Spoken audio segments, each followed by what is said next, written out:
Good evening, everyone, and welcome to another episode of Vampire: The Dark Ages, Alba by Night. As always, I am your host and storyteller, Working Class Werewolf, and tonight I'm joined by my wonderful friends and players. We have Strider. Current feeling is being on Overcooked, but on the pirate ship level. That's how I've been living my life for the past couple days. We have Frey. Blah, blah, blah. We have Himbo. Pretty sure you use the blah blah blah like every session. I'm a vampire. Of course I use the blah, blah, blah. You need more depth to your soul than just blah. Have you seen Don Diego? Do you think he screams depth? I think somebody screams about depth after they're with Don Diego, but that's a different matter. Thank you Hey, for that. these chips are so good. That's part of the recap. Just ask Lucita. That's also part of the recap. Anyways, and we will have Nyx as soon as she gets back from real life and theater practice and stuff. Slacking. I know, right? So unprofessional. Focusing on I their know, profession. I can't wait to tell her to her face. Can't wait to tell her to your face if she's a fucking slacker. In any case, how are we all doing tonight? I told you, I'm on the game Overcooked, but I'm on the pirate ship level. It means I can't walk a straight line and everything is falling to pieces around me. Okay. That's nice. Well, that's positive. Vertigo is a bitch, guys. We're moving this weekend, so we got a lot of stuff packed up. We're just going like in the same apartment complex, but it's still a bit of a stress. So I am grateful to be telling these stories together. Moving always is rough. Moving is moving, but at least you're moving a short distance, relatively speaking. Speaking of moving, how about we get this story moving tonight, shall we? Sounds like a plan. Wonderful. Woo. But before we get moving forward, let's look back to see where we are right now, shall we? Alright. So, I'm gonna let this song end and we'll get on to the recap.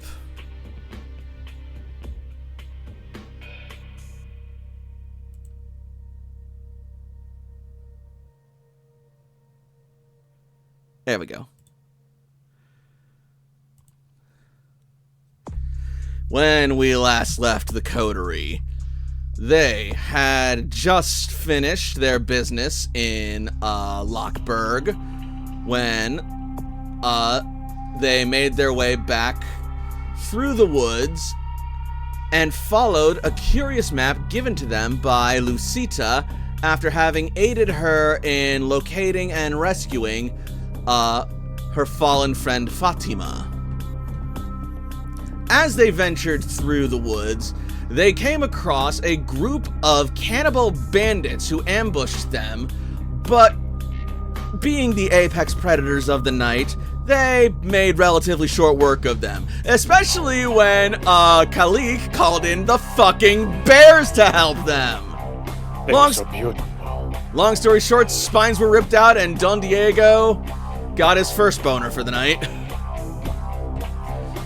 But moving on from there, eventually they were able to follow the map's instructions with proper navigation from within the party, and they came across a curious, shadowy cabin in a dark glen lit by precarious torches. In there, they found Lucita's private hideaway, where she also was keeping the fallen Fatima. After welcoming them inside, she showed them to the cabin's basement, which was stocked full of quote-unquote wine for them to top themselves off and nourish themselves for the evening, as well as a stay-in, as she had several coffins laid out to ensure proper comfort and containment and shielding from any would-be rogue's light source. But Before everyone was done retiring for the night, Lucita called up Don Diego for one final test. There she fought him outside in the glen, testing his swordsmanship abilities in a fight to wound. It was indeed a fierce bout, and Lucita proved herself an experienced foe, even as she was going easy on Don Diego. But regardless, at the last minute, Don Diego surged forward and seized victory, at which point Lucita seized him, and, well, the night went on. Eventually, they bid farewell to Lucita as they made their way back towards Praia Paradiso. Upon arriving back, however, Xian was able to reunite with Khalik, giving her a mount to make things easier. And as they arrived at the borders of Praia Paradiso, they came across none other than Tavis' sire, Fingal Calloway, who spoke of an encounter with the sheriff, as well as some troubling developments he's had recently. He suggested they speak more of it in the villa. Thus, we resume our story. I think that was just about perfect. Whoop, whoop, whoop. Still loving the Undertaker image for a person who is the Undertaker as well. Magnificent. Oh yeah, I know, that is entirely on purpose, and I'm gonna have so much friggin' fun. You guys aren't even ready for the amount of fun and stupid stuff I have planned for this motherfucker. It You guys with him. It just worked. Uh-oh. Tavis, put in a good word for us. If we're gonna be murdered, at least make it quick, please. Now then. At least make it cool. I mean, I was going to say, I can't control my sire. I can just speak for him. Oh, it'll be That's what I'm cool, saying. all right. Cool put in a as good the word. grave. Give you a little insight. I'm 2 points bounded to him. Yep. So I can only do so much. So, we open back up to Praia Paradiso. The lonely village on the mouth of Stag River. Hence the name Stagmouth, as it is also called. Please don't take your hand away from me. As our heroes, well, as the coterie, make No, we're their the heroes way, of this story. make their way through the village, heading towards Don Diego's villa up on the distant hill.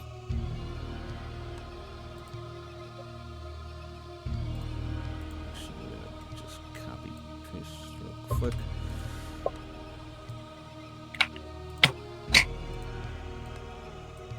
You reach the threshold of the village, and at this point, people have long since started turning in for the night, so the streets are all but empty. All but empty or empty? Because, like, this is... The streets our are base of entirely operation. empty. Okay, beautiful, beautiful. Because if I need to chastise the powerful boogeyman about subtlety, No, yeah. Don Diego, you see that Finnegal does not care about his stride as he just, like, lumbers his way through. He's not exactly, like, stomping and making a ruckus, but he's not entirely trying to hide himself either.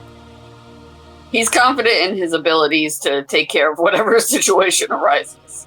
At the very least, he just screams mysterious stranger, not instant monster threat, kill, kill, kill. Yup. Alright. Hell, Beautiful. Lionheart probably screams more monster than Fingal does, were it not for the Crusader riding atop its back, who one definitely hell of a doesn't have horse. 3 eyes. Definitely not. Definitely not. Why would you think that? No. I didn't take the thing where I can't close my eyes, so I can keep that hidden. It's true. Finnegal. So Finnegal has asked for hospitality from Don Diego. So Don Diego is, racking his mind, thinking, okay, where's the best place in my place for, like, vampire shenanigans? Like, would there be stuff down in the cellar?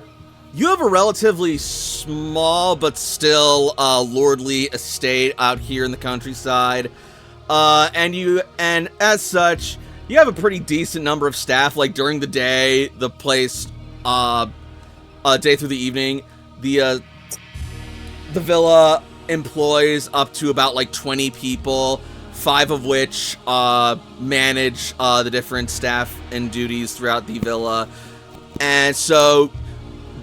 Yeah, there's plenty of places that you could put him, like, you also probably have a sub-basement, you even have, like, stables, but I don't know if you'd be comfortable asking him to stay there. Maybe he wouldn't mind. I'm definitely thinking sub-basement, keeping him as far away from light and people, with the knowledge that there are maybe hunters in town. A cellar would be, another place that you could, yeah, the cellar could be another place that you could put him. So long as you don't value your wine too much. If he wants to drink through a bunch of wine instead of being on the surface and drinking through a bunch of people, I think that's relatively okay. As you pass through the streets of Pariah Paradiso, you see the familiar houses and huts and hutches of the citizens, some of whom are under your employ, and return to the village at day's end. And, of course, Fonwell, you will also see the church that you've called home for quite some time throughout your stay in Pariah Paradiso, the St. Francis Chapel, run by none other than Father Alistair Crowley, no relation. Mr. Crowley.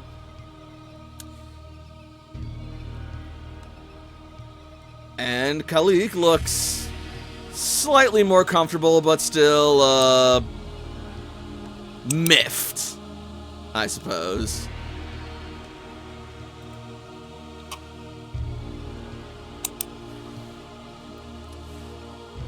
But barring any interruptions or stops or detours, you will make your way up to Don Diego's villa.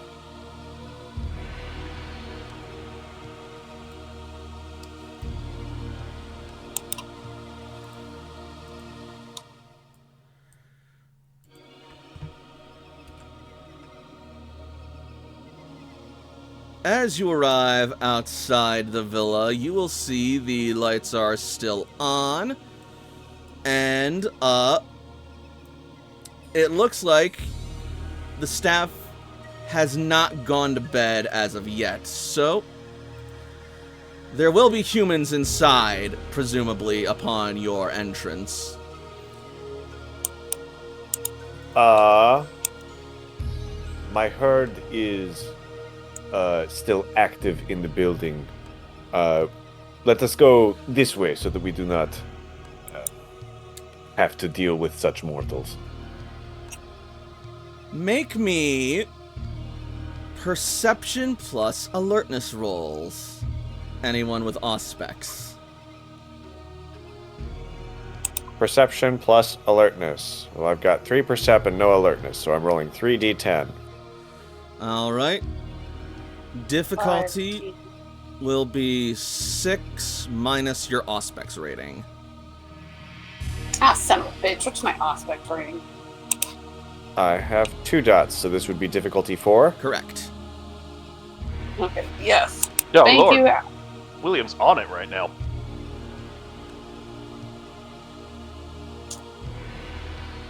Jesus. Don Diego is too worried about the Undertaker to have too many successes.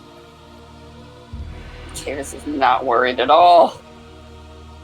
Those of you with heightened senses, Don Diego, you will hear the faint murmuring of voices inside, several of them familiar, being those of your staff, and one familiarly unfamiliar voice, with a very thick and rather jovial Nordic accent. Skjor. Fonwell and Tavis, you will hear this as well, but you will also be able to actually make out the words of the conversation as well. No, I swear it is true, and when we arrived on the other side of the world, we made our way onto the land. It was lush and green and filled with trees, as far as the eye can see. We ventured deep inside, navigating and escaping the gazes of the locals. They were... well, let's just say they were wary of strangers. And eventually, we came to a place deep inland. And there, I found something amazing. Would you like to enter as you recognize the voice of Skjor for some reason in Don Diego's villa? Apparently talking to his staff members. Hell yeah, Skjor's my boy. Skjor means no harm. He's a good boy. Skjor's my dude, absolutely. As long as Don Diego invites us in. I mean, not because that's a vampire thing that you have to be invited in, it's just polite. Don Diego, you need to offer this man hospitality. You will then also see Finnegal's face go red as his eyes widen and his fists clench. That voice. Is he here? He starts stomping his way towards the door. Wait, hang on. Fuck. No, I am running. I am making my way downtown. I would love to try and defuse this situation. Fuck. Sure.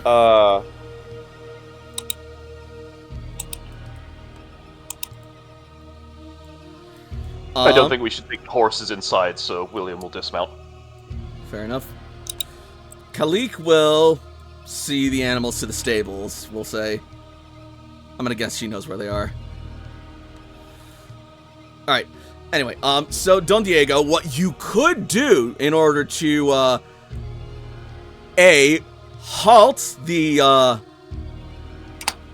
Finnegal's advance, as well as, potentially, de-escalate the devastation, is try to get him to focus on you using your presence ability of awe.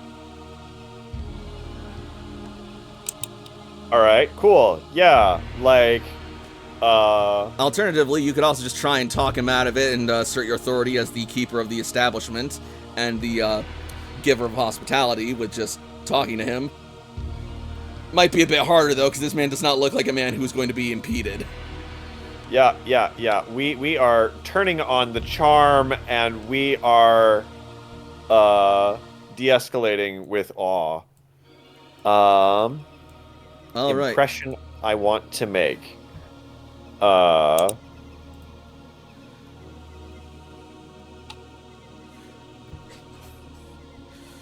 want to impress that, like, yeah, it's got to be a simple, something that can be summed up in one or two words.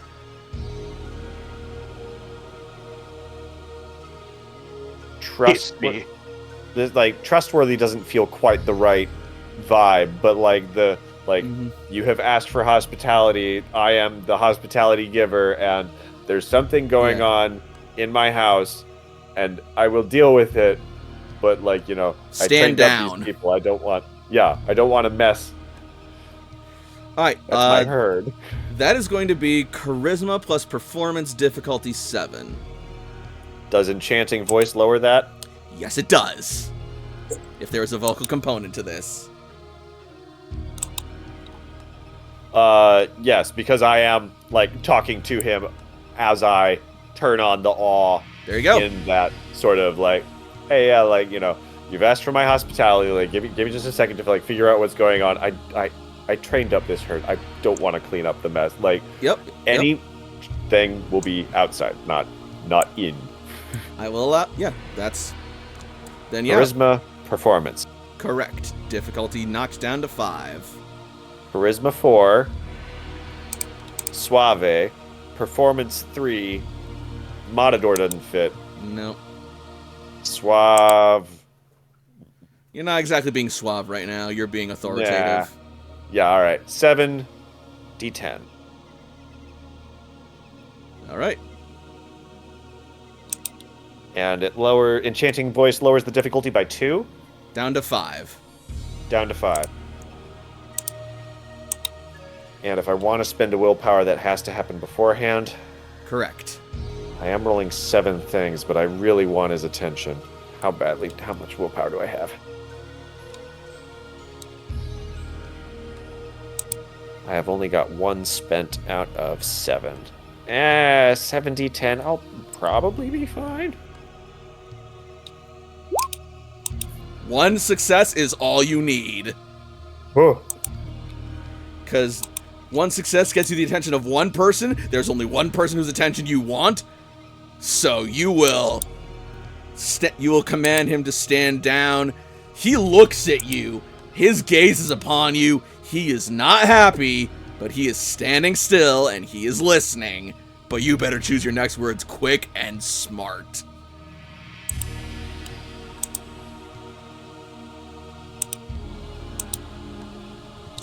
Let me help solve these problems for you.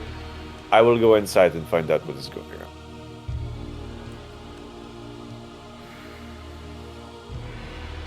If he's in there, bring him out here. I've business with him. And Don Diego nods and goes inside.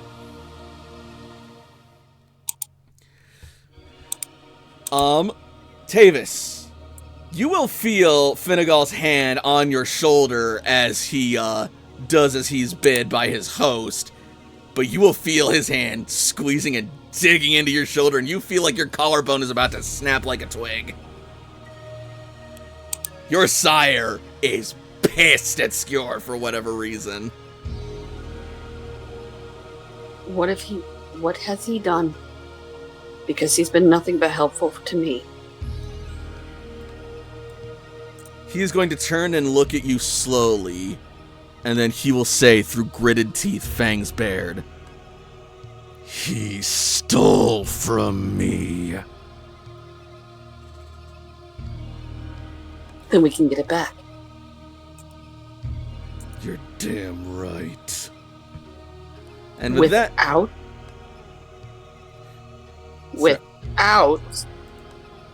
disturbing hospitality. He nods, forcefully but slowly holding back barely contained rage. And all you can think right now is, thank God this man's not a Bruja. Right. Just, let go. It hurt. Now then, let's see.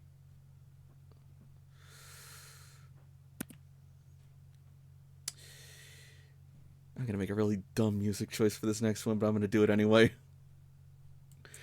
We make our way inside the foyer as Don Diego brings himself inside amidst the revelry.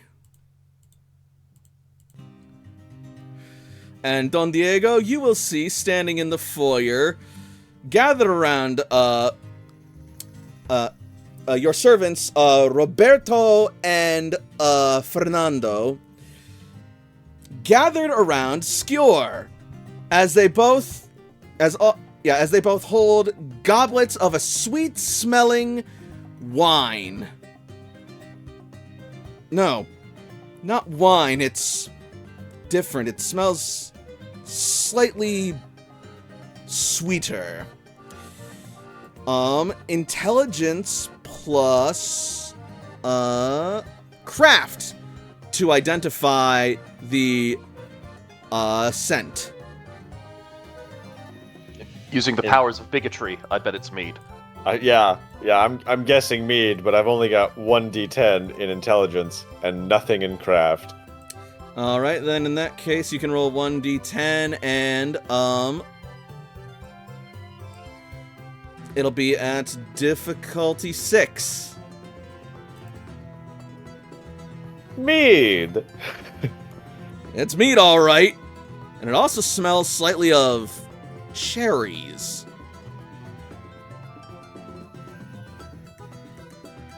And something else, something strong, something familiar, but you can't quite put your finger on it. At this point, they will turn and notice you. Ah! Don Diego! Please, forgive my sudden appearance at your place. I just heard that the hunters were coming to town, and I wanted to make sure that your lovely and vast estate was unharmed by their presence. I have simply been chumming around with your workers here. He makes a beautiful and delicious cherry wine, sir. Mead. Ah, see, of course, mead. I started Good drinking honey. it, and I told you I cannot get enough. We must learn the recipe, sir. Aye, we shall find such delicacies. I will have to pick your mind, Skjor. Many have tried, my friend. But I see you are one who is not afraid of a challenge. But my mind is also quite mysterious and labyrinthian. Be glad that you are my friend, and I use it with you. I am grateful to have your labyrinthine mind. Would your...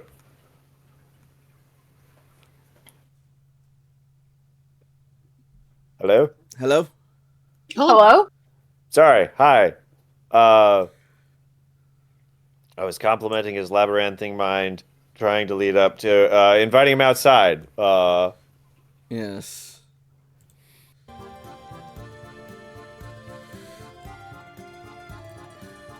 Such a bad idea. Oh, Would be a bad idea.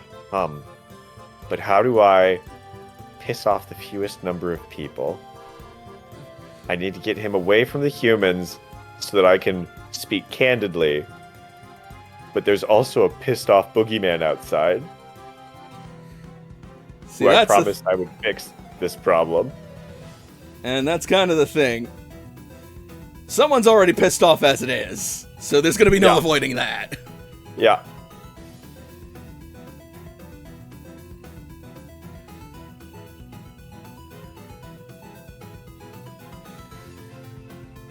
Skjor, my friend.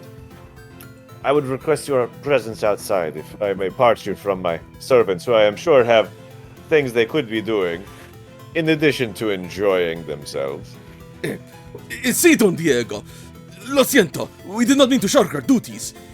See, Moderation in all things, including moderation. Brilliant and wise as always, sir. Fernando, let us return to our duties. See, and welcome home, Don Diego. It is good to see you again. Don Diego gives a gesture, like, you know, like not a salute, but like a, yes, thank you. Oh, are the rest of is the rest of the coterie out there with you? I would like to see them again. Let us go. I'm sure we have much to discuss. Don Diego puts a gentle hand, like that meme of the guy catching somebody as he's going. It's just like, hang on a second. Like, yes, let us go, but you must steel yourself for. I believe Finnegal is a bit displeased with you. The moment you mention Finnegal, his eyes are gonna go wide. Oh! But working together, I am certain that we can pave over such crude hostilities. Okay, sure. I will meet whatever energy he brings. And hopefully God. cooler heads will prevail.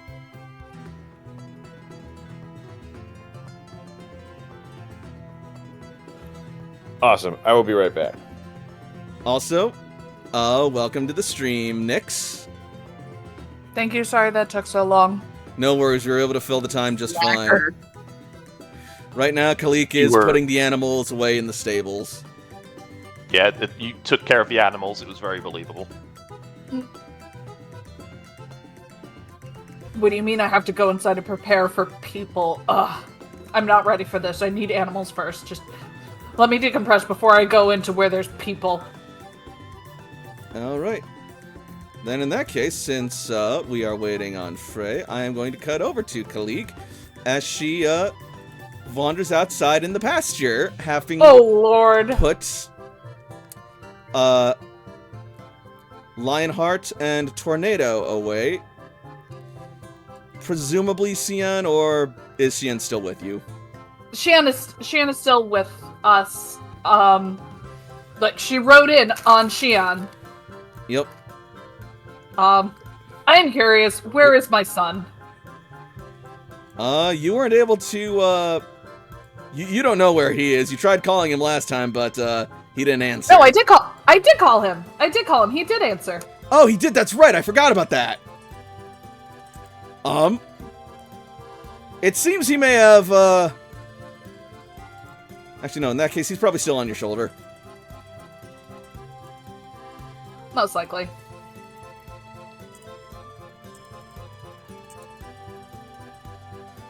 Oh, my dumb son. I imagine she sees all of these bulls here and... Oh, yeah. God, that's gonna be something that's gonna take a while for her to get used to. You will see the bulls wandering about the pasture at night. Their bodies, bulked up and, muscular as they, feed and dash about, letting out the occasional, cry and chortle. They're up oddly late for bulls, but then again, if they're Don Diego's herd, they may have been, trained or bred to, be somewhat nocturnal. If she has Whispers of the Wild active, can she understand what they're saying? Yes. She wants to get it. She wants to vibe check the bulls. All right. Vibe check will be perception animal ken. Difficulty? Difficulty will be 5. Hey man, did you see what was in the feed drop today? Hell yeah, man, that was tasty as shit. No specialties. All right. Don Diego, are your bulls like all natural, or do you augment them at all with ghouling? I would not ghoul like multiple. These are probably just normal bulls. Gotcha. All right. Then the vibe check you get from them is that they are kind of winding down. They're sort of like just running about, letting out excess energy. They're all confident. They're all kind of sort of like weary of each other, but there's like a kind of a respect about them amongst the herd, which is a little strange given a pen full of multiple male cows. But they're making it work.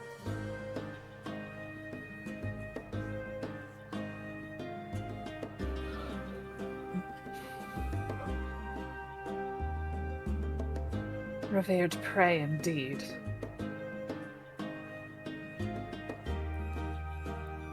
What do you mean? It was something that this one said. She says, indicating to Tornados.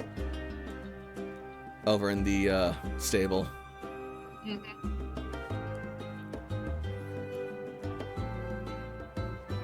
The barn said it? She'll just slow turn to the owl. What?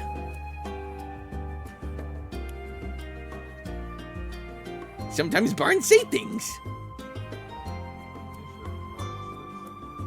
Sometimes they go, and sometimes they go, and sometimes they go. Remember, you chose this bird. I did, and I don't know if I'm regretting my choice or not. Xian. Yes, mistress? Is your name Xian? Oh. No, I am me. Yes, mistress. We'll need to come up with a name for you at some point. I am me. Anyway,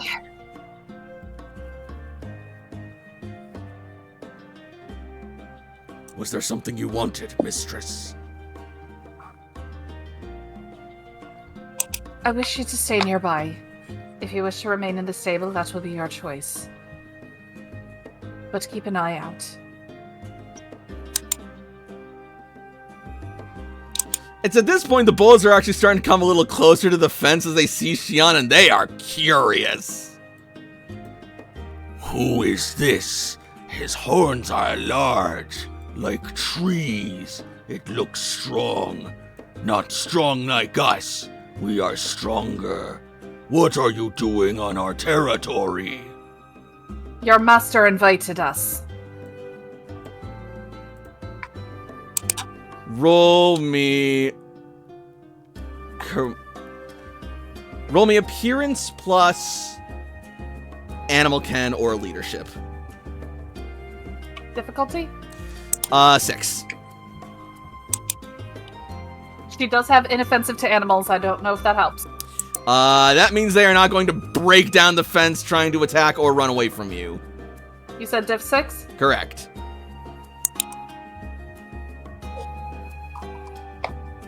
One success. The master? She does not look familiar. She knows the master. Strange. What is that? They ask, gesturing to Xian. This is Xian. What is a Xian? That is his name. Have you no names? Do they have names? 100% they each have a name. Our master has given us names.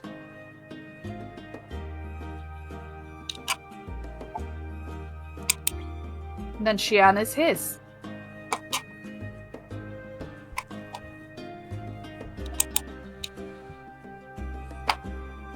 But what is Xian? He is not bull. It does not speak like bull. Of course not. He is a deer. Dear.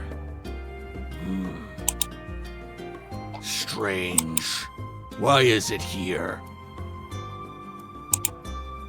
Because I bade him here. Why are you here?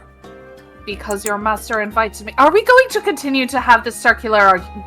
It occurs to you that bulls aren't the most intelligent animals. The phrase bullheaded is coming to mind. Yes.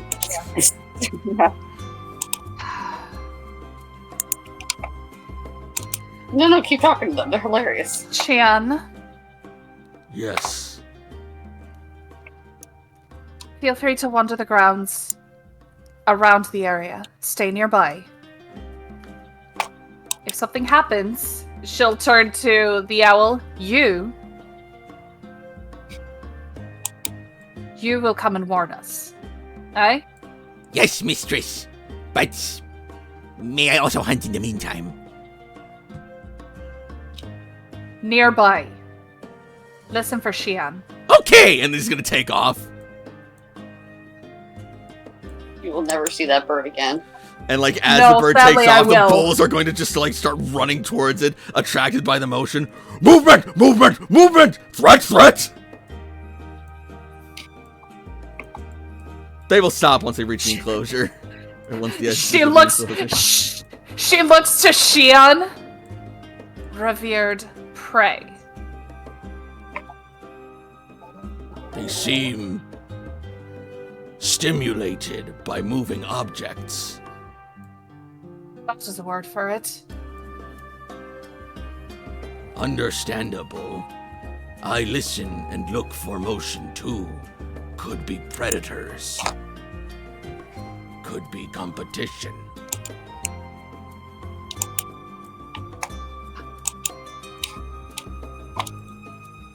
Be safe, Xian. I will, mistress. And he's going to trot off towards the barn. Interesting choice, but okay. Kalik is then going to make her way towards the manor. All right.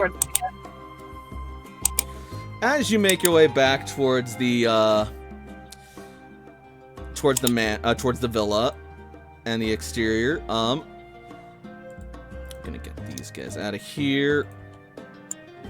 You will see Don Diego coming outside alongside Skjor.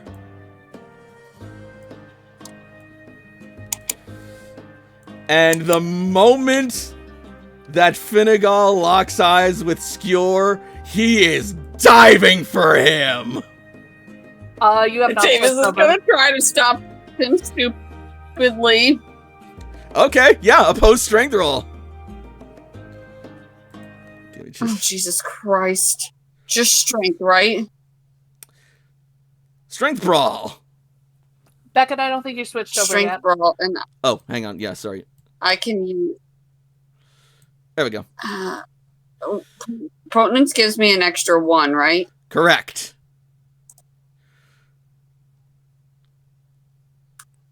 Difficulty. Difficulty will be 6. I'm spending a willpower because we are guests.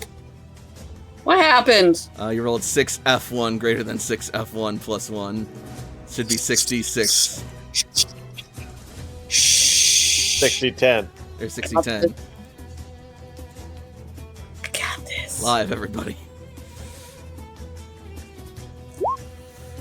Pretty good. Holy shit. Let's see how well he does. Yeah. Hopefully not as good. He's so much stronger than me. Let's see how many. By how much? We're rocking. Oh yeah, that much. Mhm. Oh, this is. Oh god. Fingers crossed. Well, at least I'm not like plowed over, so there's that. So as he lunges, you reach out to try and hold him back, and you wrap around him. Your grip is locked onto his, but he calls on his supernatural and massive strength reserves, and he's just taking you with him now as he dogpiles for Skjor. Tavis is like a little flag in the wind. Yeah. Just sitting there saying, "We are guests." Further from the entrance, further from the it's like Don Diego is kind of like moving Skjor, not like away from Finnegal, but like away from his house. Sure. Cool. At that point, Skjor will draw his dagger and go to stab Finnegal. Jesus Christ. We need not resort to violence immediately. We can.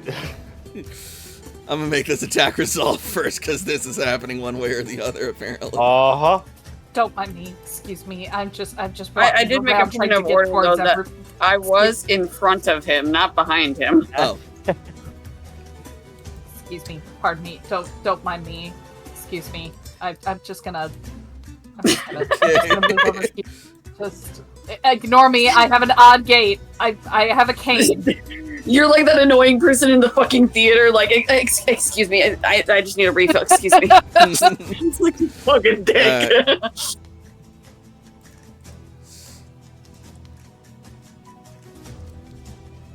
Alright, Skjor, what do you got? Kalik will tap her cane to William's like shoulder armor and ask, "What did I miss?" Apparently, it seems that there's been a theft that's occurred, and he's planning to make things even one way or another. Huh.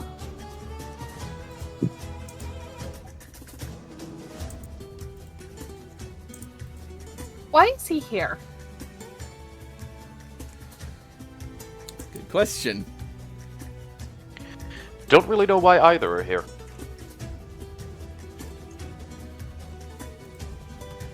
We know why his sire is here. But why is Skjor here?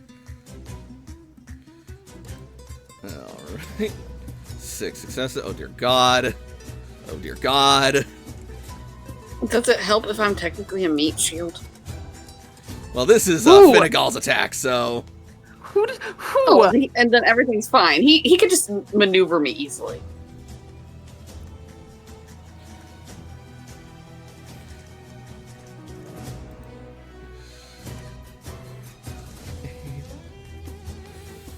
I would really like it if one of you guys could definitely help, though. Like, Don Diego is definitely also trying to make this end while them two are conversing. That's what we calling it. Calling it. I mean, I'm probably gonna let him get at least one hit in, just so he chills out a little bit, and then, step in and go, hey. So, with you on this front as he's leaping, Finnegal will rotate his body to go into an elbow drop and slam directly into Skjor, shattering his ribcage with an elbow blow for 7 points of bashing damage. Oh my god. Yeah, that's rough. 7 bashing.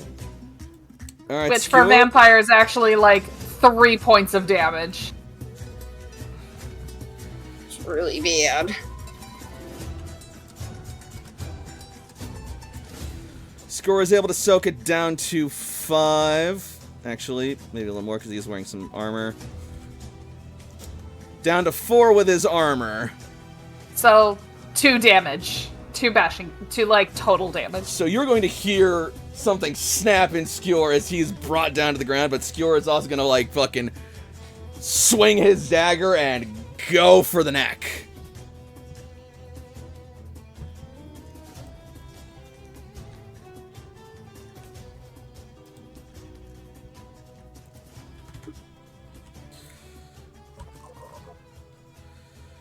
That difficulty should have been higher.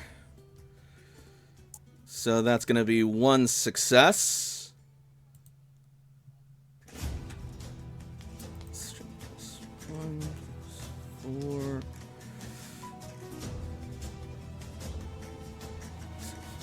5.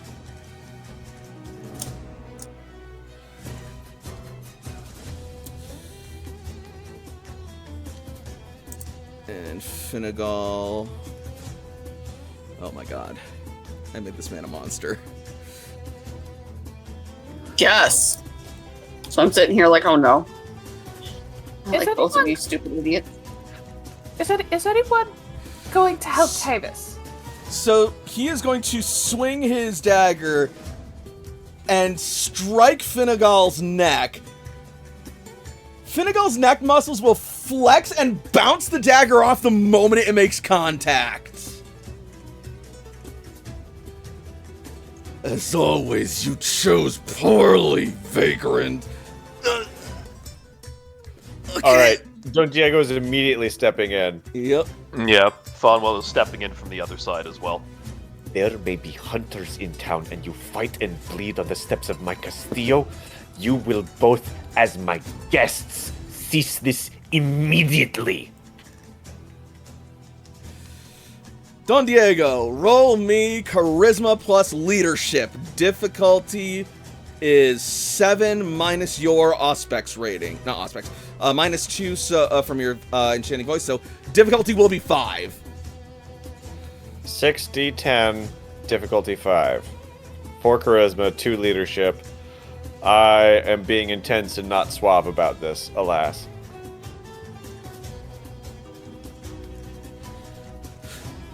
(60-10) greater than, you said 4? Because it was 6 and -2? 5. Yeah, 7 minus 2. 7 minus 2, we're at difficulty 5, F1. Correct. Let's spend a willpower. Okay.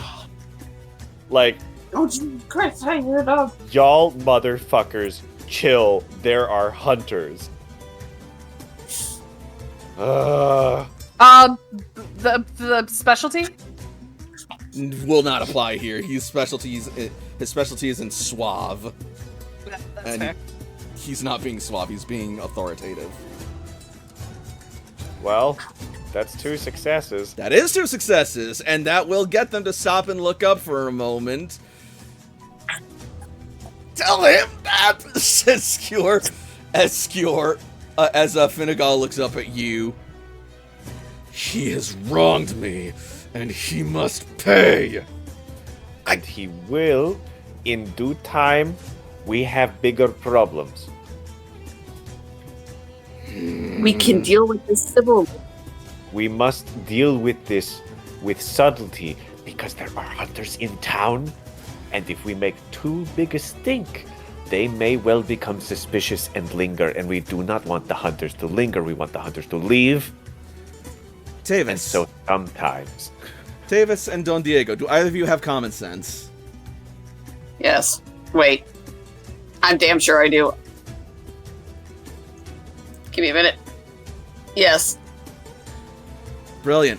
So, another factor to consider, if he has been stolen from, he can't get it back, assuming he's hidden it, if he's dead.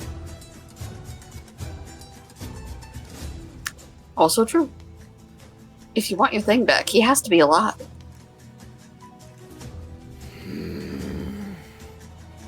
He is going to get up, but he's then going to use the elbow that he's pinning down Skjor with to then travel up his chest, grab his neck, and lift him off the ground.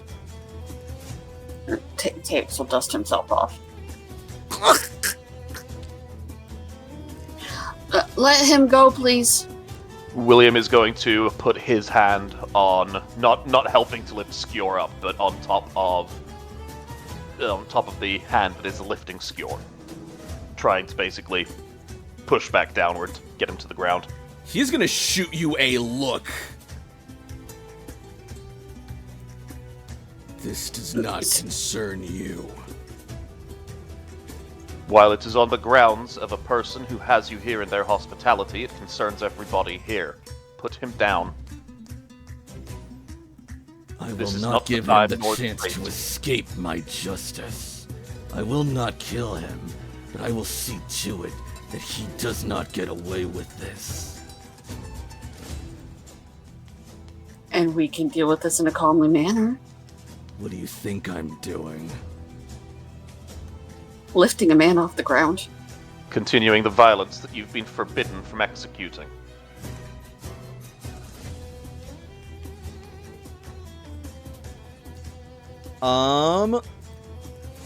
Fonwell, roll me charisma expression. Difficulty 6.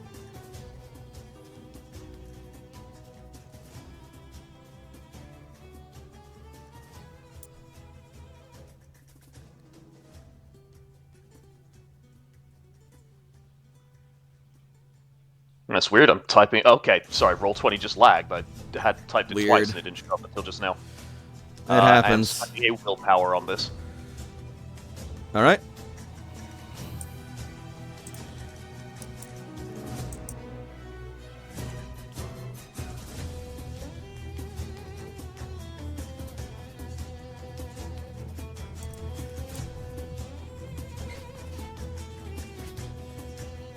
There we go. As you say that, My specialty wouldn't apply here, I don't believe. what is your specialty? Inspiring. This is not really an inspiring Gotcha. moment. It's a quit it moment. That's fair. As you speak your words, his eyes will go wide for a moment. He will wince before looking over to Don Diego as if like looking to see his reaction to him holding up Skjor like this.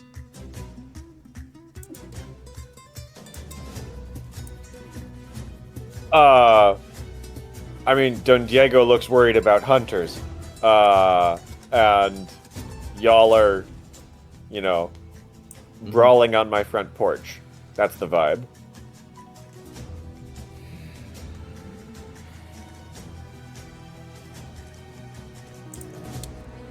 Does it look like you want him to put Skjor down? How is Skjor looking? Like, other than elbows to the crushed ribs. Doesn't look like he's taken on any additional harm as of yet, but he's also apparently at the mercy of this giant of a man who is lifting him harm, like a Cornish hen. that harm could change at literally any second with the power imbalance between these two.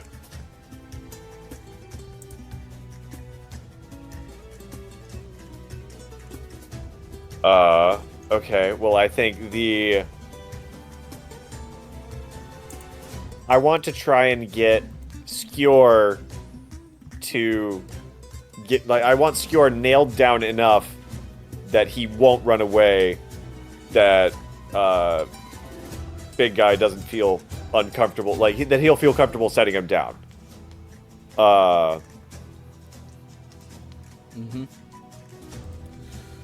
Skjor, my friend, if we are to make things right, then we must first learn what was wrong. And Finnegal, my friend, my guest, it would be easier for him to do that when not dangling.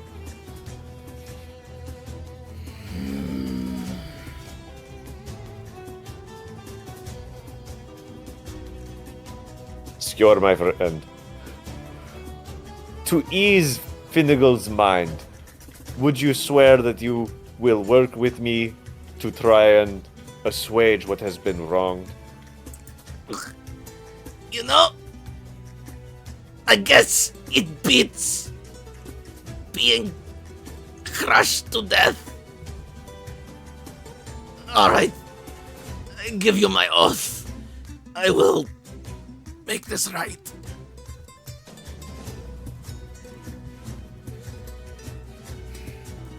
And Finnegal will set Skjor down. Ugh. Ugh. Well, I don't even need to breathe, but that's still nearly gave me a panic attack.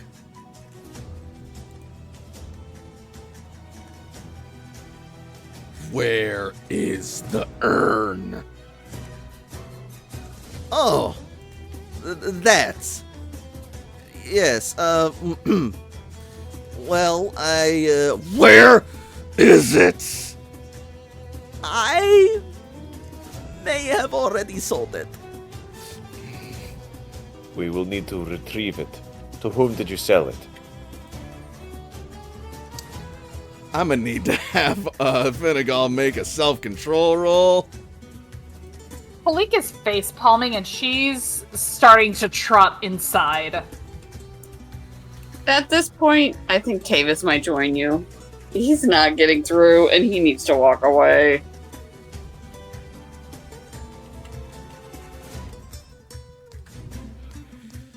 Alright, he's keeping it together, and yeah, you guys can go inside. I may have sold it to Prince Mikhail.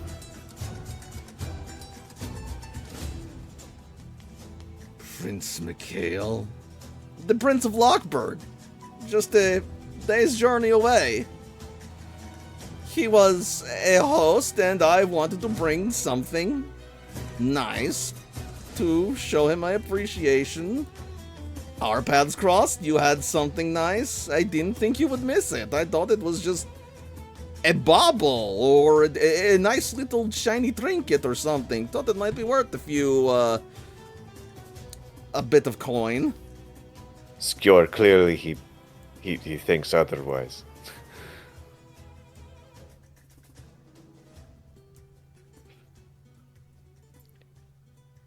And Don Diego will turn to Finnegal. This urn that you seek, the prince owes me a minor boon. If I might be able to acquire such a thing, you, and Don Diego points to Skjor, would owe me. And you, like, we are helping to right the things that are wrong here. The thought is, like, maybe I can spend my minor boon to get the thing back for you, and he'll owe me for using my minor boon on this. Nice power brokering. Well, Like, is the sort of thing that I could get for a minor boon? I do not know this thing other than you're really pissed that he took it. probably for a minor boon.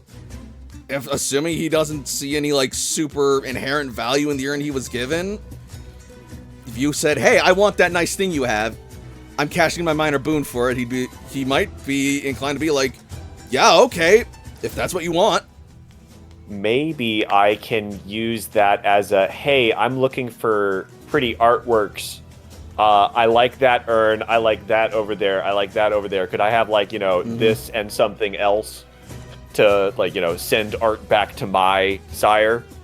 You'd effectively be haggling at that point, but you could try it. Yeah, like, I don't know how, like, Alex doesn't know how much a minor boon No, you're is good. worth. Like, basically, a minor boon is something that's, like, something that would require some effort or cost on the debtor's part, but not something that they would have to go above and beyond or take some, like, great financial or personal or otherwise, like, loss on. Like, you could sit, like, it's not like you're like saying, a spare piece of art or two. give me this huge plot of land that you own or something, or like go out and kill this powerful vampire for me or something. Yeah, no, you're basically just saying like, hey, that's a nice thing you have. I want it. You owe me. Can I have it? And he'll be like, if that's what you want your thing for, sure. Then we're even. So I need to negotiate with Skjor for the worth of my minor boon to a prince, what he will owe me. That's something that needs hammered out. That is, but also you hold all the power in this and all the leverage in this negotiation because Skjor is kind of in a vice for his life. So at the very least, you could probably get a major boon out of Skjor if you really wanted. You could be really nice and just make it like a minor or a couple of minor boons so that you could like cash out or even like go a little higher.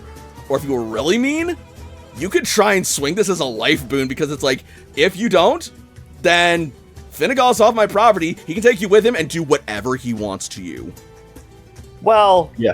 I kind of don't want to burn bridges. I don't think I want to be an asshole to Skjor. Obviously. Minor or major boon, I think, would be the most appropriate. A life A major, boon, you said? This is minor or major would be more appropriate than a life boon. I mean, even though, yes, major- Skjor's life is very in danger, Yeah. it's probably not the time for A that. major boon means you can ask Skjor to do something that would require great effort and even some risk from you, and he would be honor bound to do it by the rules of Vampire Polite Society. Would there be a functional difference between a major boon or 2 minor boons?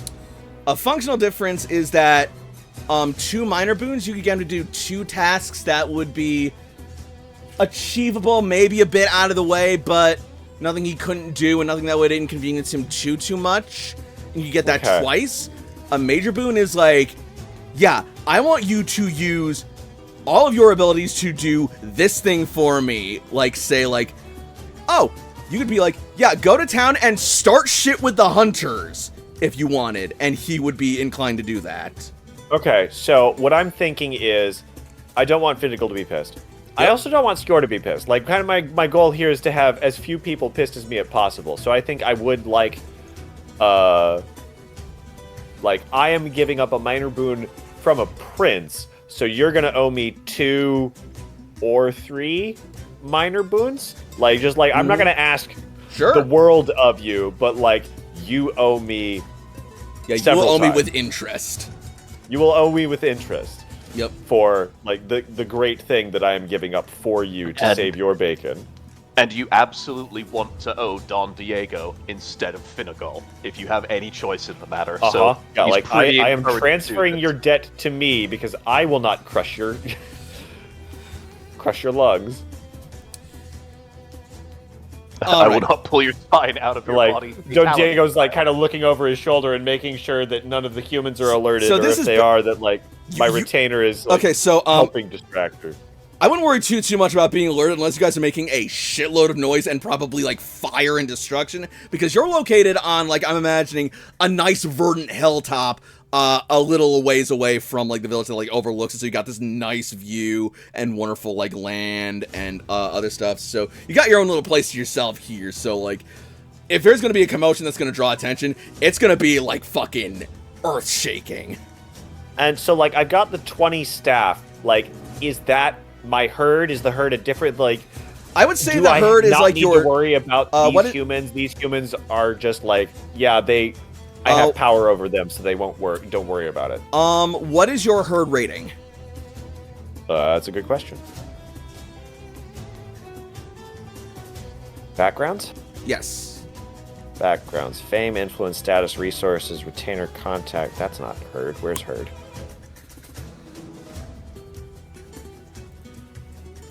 That's not herd. Where's herd?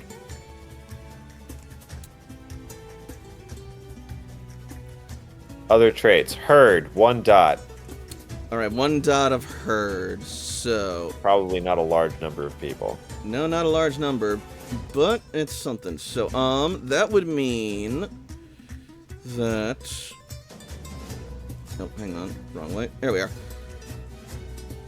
3 of your staff members, likely 3 out of 5 of your heads of staff out of the 20 people you have, are people whom you actively drink from and probably know about you, but are still capable of maintaining the silence of the blood, even despite not being ghouls. Blood dolls, they might be called.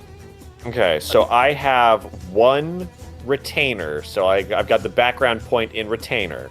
So that means one of them could also be a ghoul, or a different one is a ghoul. So maybe the retainer is like the head of staff, and then 3 of the other leaders are... And I just keep the others debauched with, you know, like, I live an enjoyable life, and they help me enjoy that, and they get to partake in, you know, mead when it happens from time to time without being whipped or, you know. Yeah. In comparison to the life that they would have if they were inside of, like, a regular town, they live pretty good. Yeah. So, yeah. So you probably have 3 blood dolls and 1 retainer amongst your staff. So 4 of them probably accounts for the entirety of your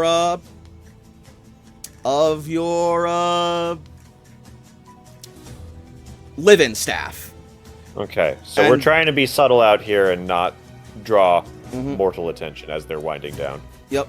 And the other 16 staff members live down in Pariah Paradiso in their own houses. Beautiful, beautiful. So they are not here right now.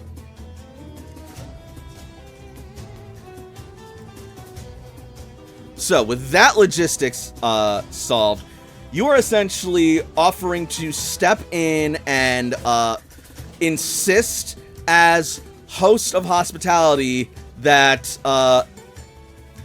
Finnegal put Skjor down in exchange for Skjor owing you 3 boons. Minor boons, but yes. And we'll get your urn back. Alright, we are gonna call that either appearance or charisma plus expression or politics.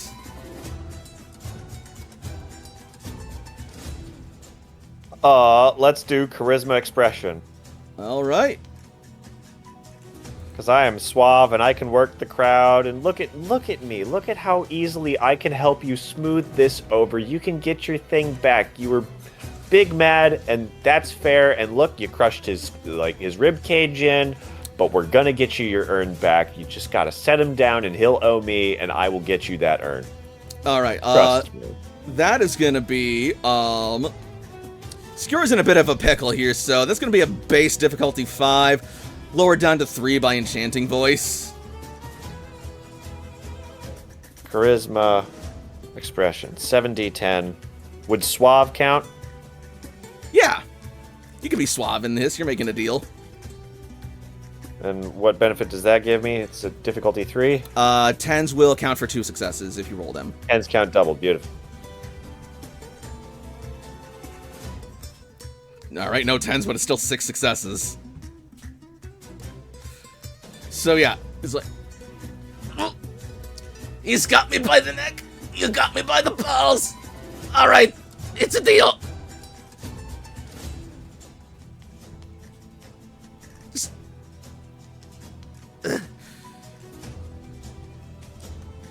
And so he sets Skewer down and releases him. He will be made to pay, and we will sort this out. But there are hunters in town, as Skjor came here concerned for me, for my estate, for us. Yes. But you know, us talking about the hunters does not make them go away. And Mr. Calloway, I want you to know, if I had any idea that you were affiliated with Tavis or that you were who you were, I never would have touched your urn in the first place. I apologize. Kalik is actually going to come out before she comes in and thinks, oh, right. And because she's hearing talk of the hunters, and she is going to screech like a barn owl and call for the owl real quick. Like, just totally interrupting the conversation, just screeching for him. Okie dokie. Make the roll for it. Tavis is inside. He's not coming out for nothing. Hang on. I forgot what the roll is. It is Charisma Survival Diff 6. Okie dokie. So, yes.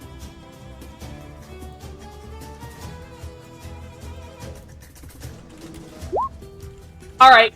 She's got him. Alright, just a second. Like, all of that is happening, and then suddenly she just...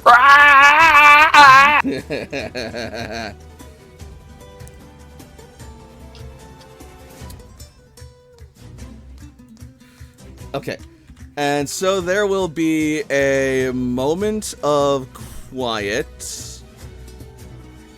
And then suddenly, a silhouette will soar through the night sky, flying ever closer, with wings and several legs and a tail hanging from underneath it. What has he got? What did my dumb son catch? You freaking kidding me?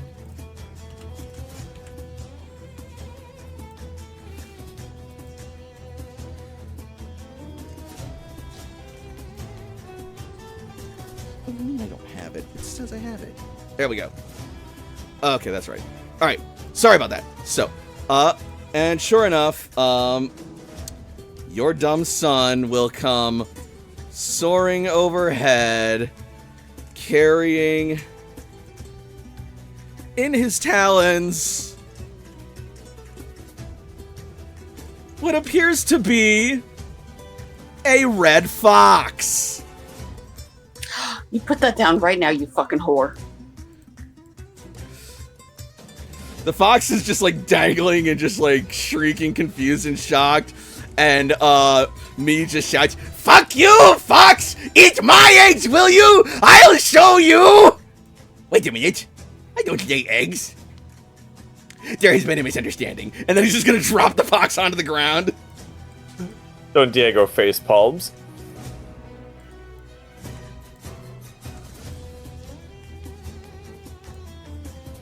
The fox is gonna tumble down to earth, and he'll like land on his feet, but sort of like just look around, still shocked and just not sure what just happened to it.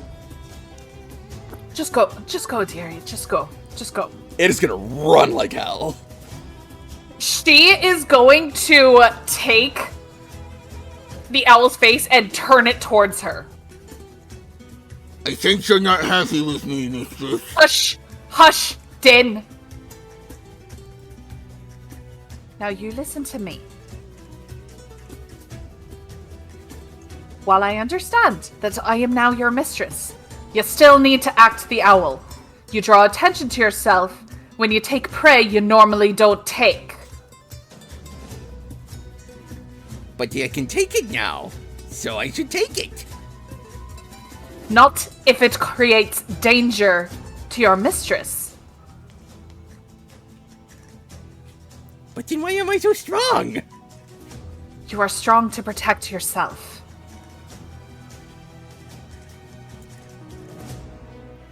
I think I understand. By the crone, I hope you do, you daft den. Now, I have a task for you. In its defense, I can understand its logic. She looks to Skewer, just kind of that slow turn. Like, bitch, did I fucking ask you? He just shrugs. I'm just saying. I have questions for you, but I need to give him instructions because someone needs to keep an eye on the hunters. Yes. Now. We should probably talk about that. Now, she'll have the owl face her again. There is a group of people. You may have seen one. He has a lot of feathers, like you do. The Hat Man! What? The man with the hat. I stole his hat. And he chased me. Malik is going to turn to Fanuel and Don Diego. Did this owl steal one of the hunter's hats? Don Back in Diego. Lockbird, yes. Yep. Oh, good. Then we understand. Yes, him, the Hat Man. If you see him in town, I want you to observe him, and then tell us what he's doing. He should have 4 others with him. Should I take Tell his us hat what they are. again? Do not take his hat. We'll get you your own hat. You can't have understand it? this. Okay, sorry. I was just like, we'll get you a hat. Fuck's sake. I need to invest no. in animalism before I can understand this. We need to talk. We need to talk. Everybody's just sitting here while Kalik is speaking in bird, and it's like, yeah. I imagine Skewer might also be translating. He could do that, yeah. Now, do you understand? Only observe the Hat Man. Yes, only observe the Hat Man. Got it. And let us know about his companions, too. Oh, so I'm supposed to observe the companions too. Your focus is the Hat Man. Okay. And she'll let him go. Flies off into the night once more. By the crone. I like him. Of course you do.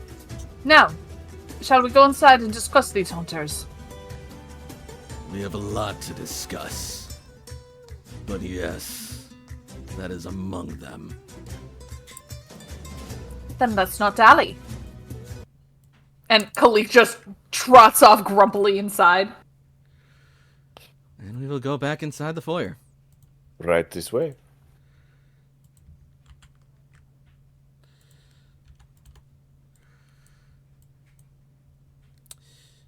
I am going to say the servants are elsewhere currently. Yep. From just sizing him up and down, William also being pretty huge, I'm assuming that Finnegal has the huge size trait. Oh yeah. Okay, so this is actually one of the rare circumstances where there's somebody who is kind of equally physically built to William around, so he's definitely keeping an eye on him and keeping him sized up.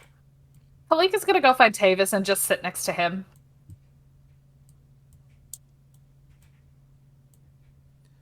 All right.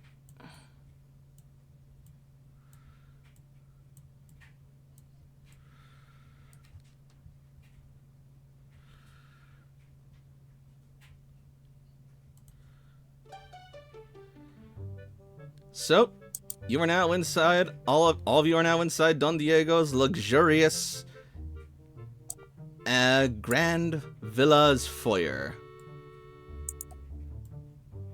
Well, maybe not grand villa, but villa. We can't afford this place. It's grand as hell.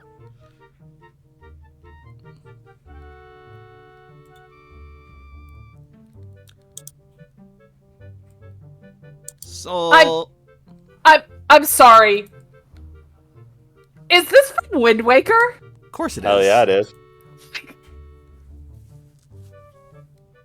Anyway, proceed.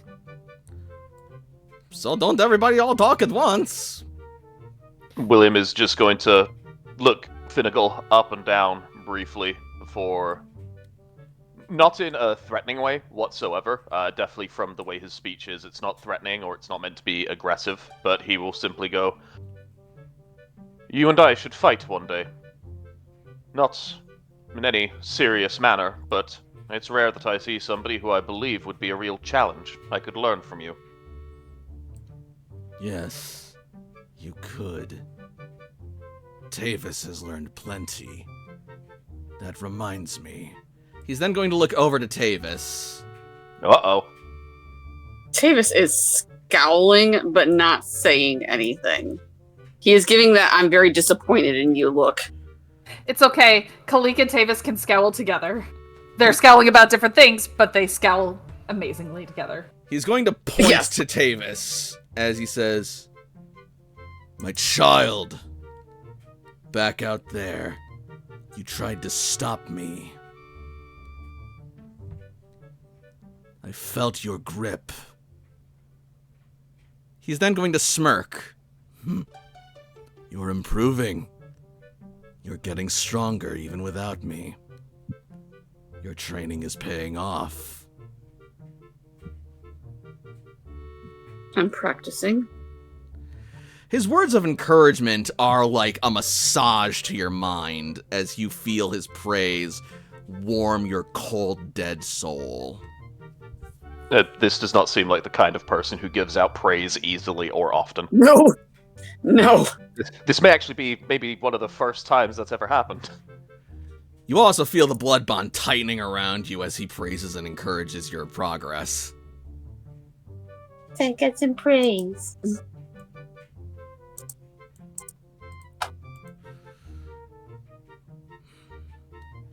I have been practicing. So I see. You also showed wisdom in tempering my rage.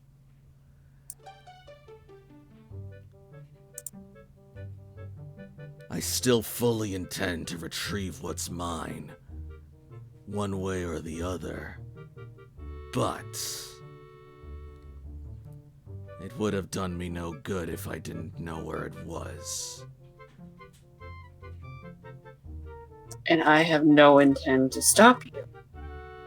But I must remind you sometimes that violence is not always the first answer. And you know this. Yes.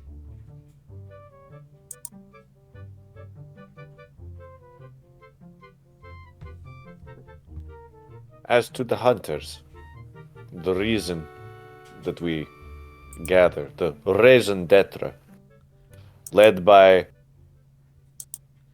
I just had it. James McShawn. James McShawn. Raison d'etre, led by James McShawn. They are...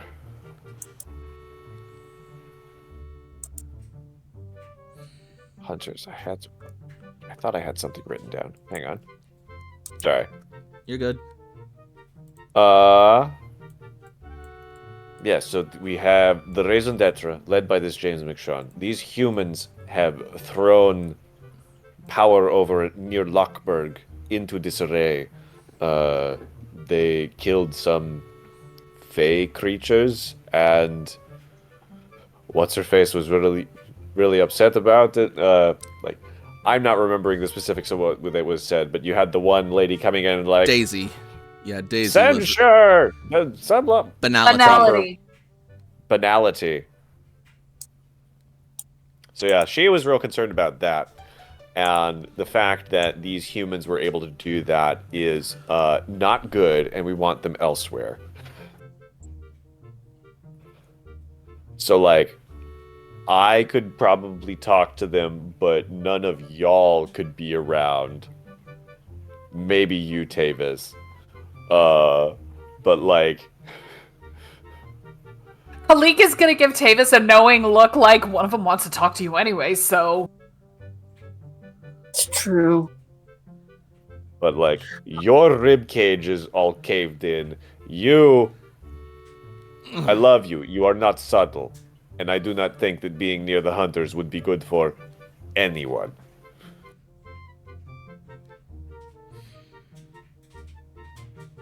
They sound formidable indeed. You'd probably be chilled, William. I see you as a man of the church. You are a man of the church. Let's not forget. He also has 3 eyes. Let's not forget what happened to Fatima.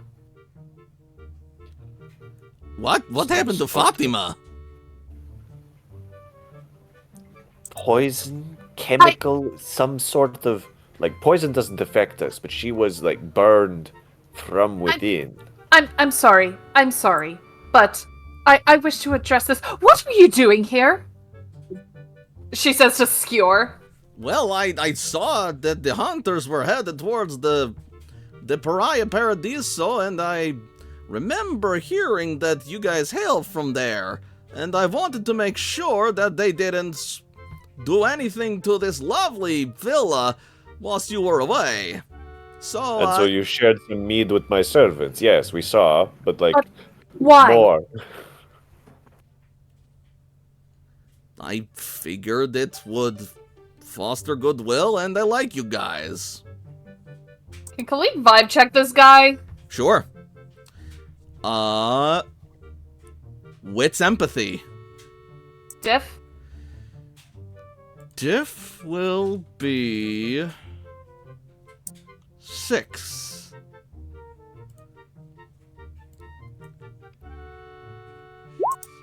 Holy shit, 3 successes. Look at you go. Alright. Find a secret. That is almost the best that I could do, short of them all being 10s.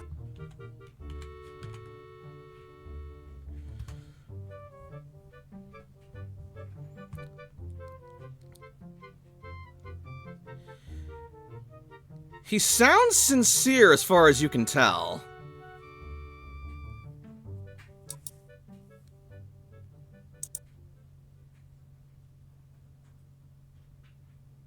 He does seem the type to not really do things for much reason. He seems a rather chaotic fellow.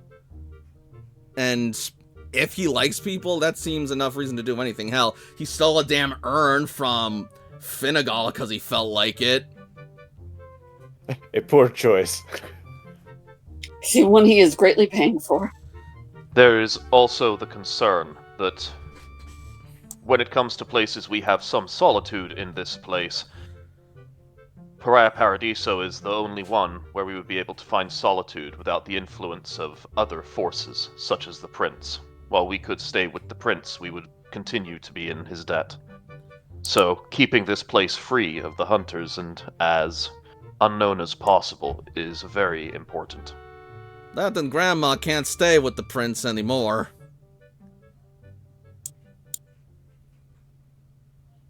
You know my name. He just smiles.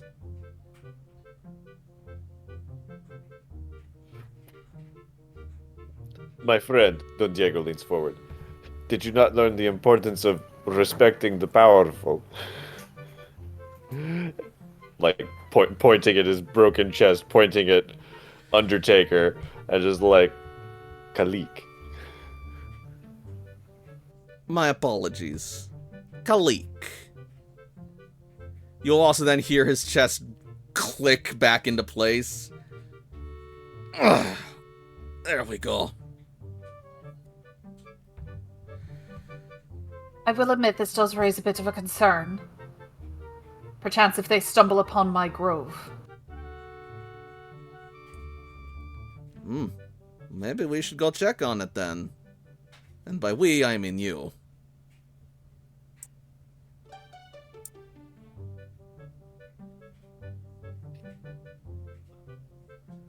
Like, we've got this strategy meeting. Don Diego's kind of like in strategy mode, like trying to think of good old James and like the way that he was thinking from the way that we spoke with him earlier, and thinking about his movements, like what his movements might be, trying to figure the best, like, would we want to split up? Probably not great for narrative, but You literally just said that you cannot go with them. You cannot meet with them. You maybe, but definitely not you. yeah, you could, like, I love you. You shouldn't be here for this conversation, Oh God, no. Grandma. Not to mention, I already have an appointment to talk with one of them in my home, which I can do to distract them from you while you figure shit out. Which, by the way, is my home, like, cleared? Did he at least make sure my home was safe? There's a firebomb in your house. Sorry to tell you this. Did who? Finnegal? Yeah, because if I remember correctly, I think Tavis said something or sent word. He left the oven on with some dynamite inside. Yeah. You have not asked Finnegal as of yet if he's checked up on your home. Oh, I left him at my home. Oh. Mine is more or less like making sure it is hunter ready. Is what I need to do. You know, it's funny. I was guarding your house, making sure no intruders would come upon it, when all of a sudden, at one point when I turned my back, I turned and noticed that my urn was gone, and this one was running away with it. We're getting it back. And then also there was your encounter with the gangrel sheriff. Yes. I was chasing this one when I ran into her.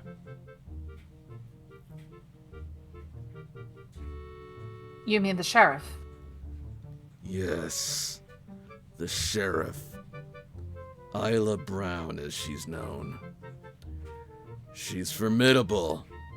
Her skills in combat are not to be dismissed lightly. I was unable to secure a final victory before dawn came, and we had to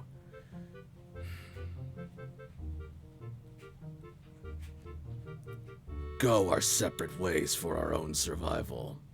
She dug into the earth. I sought refuge elsewhere. I see.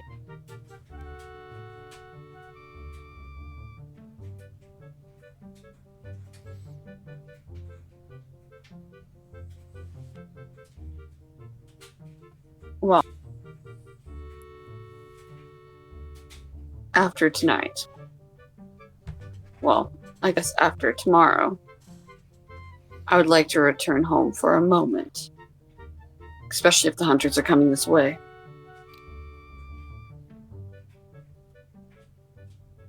From what the child said, they may already be here. They are here already. For now, they seem more interested in keeping watch over the last child.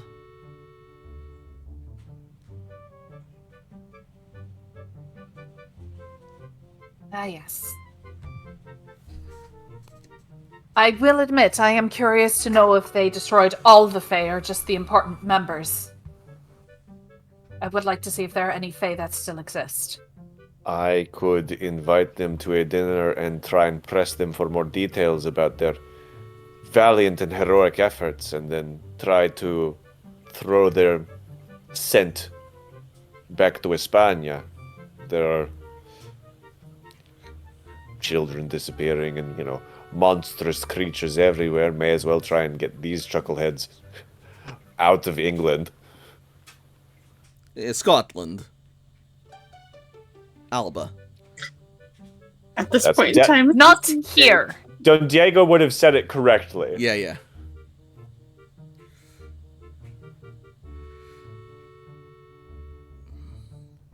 Well, the owl is looking and circling for them, so if you wish to find them, just find the dumb one. Pobrecito. If you would like, I could go down and hear back from the owl to see what he has learned and report back. With all due respect, I have no reason to trust you. I wasn't talking to you, with all due respect, Khalik.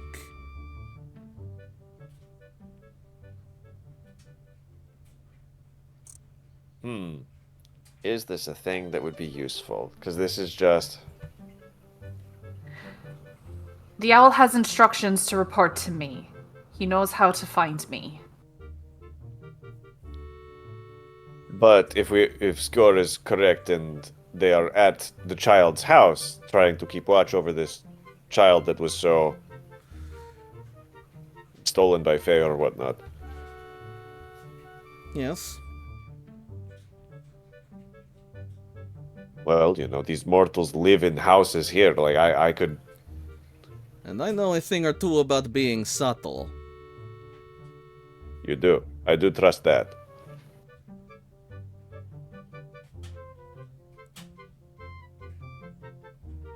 What do we think, gang? I'm trying so hard to bite back a comment of not subtle enough to steal an urn and get away with it. Oh, say it! Say it! Fucking say it! No. So, like, right now, we're trying to plan what to do about the hunters. And the data points that we have are that the hunters are in town, probably with the kid. Is that a location that Don Diego would, like, having schmoozed with the people of the town, would he potentially have that knowledge already? Is this something that If not, would be good for us to have him scout for us? If not, I believe, because this is a family that Khalik is familiar with, she would know where they are. I am going to call this a intelligence or wits plus Streetwise isn't a thing yet in this game, so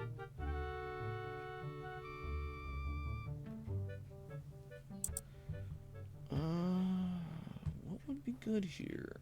I mean, my specialty for expression is work the crowd, so would, like, familiarity with the crowd and, like, that sort of... Could I don't know, allow expression? Wits expression? I'll allow that, yeah.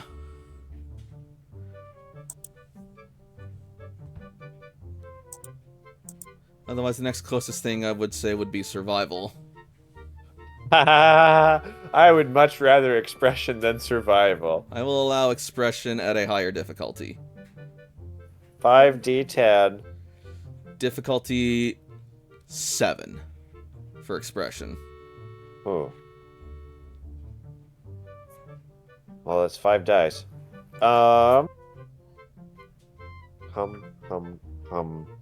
Going for it without willpower. It's probably a good idea. 1 success.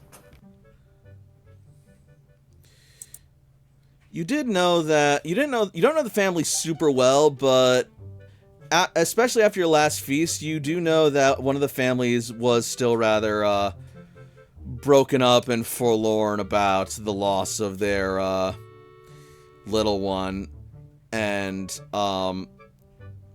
you'd also heard them tell of how their other daughter would often run away to go look for her in the woods. She specifically came to Khalik asking for help, but Khalik said, look, your kid was taken by the Fae. That's not a contract I want to fuck with. Sorry.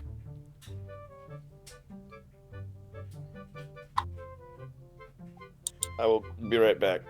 So good. So right now, she's mad at me because she believes I lied.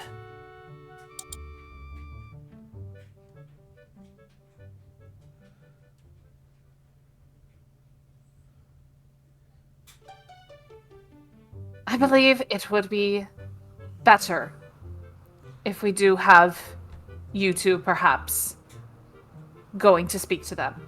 Meanwhile, I would like to check on my grove, see if there are any Fae left in the woods. You would check the grove. You would check your grove for the Fae. Actually, what does Kalik know about the local Fae? Because she knows that they exist, but I'm not sure if we ever established what the relationship was between them. Intelligence and survival.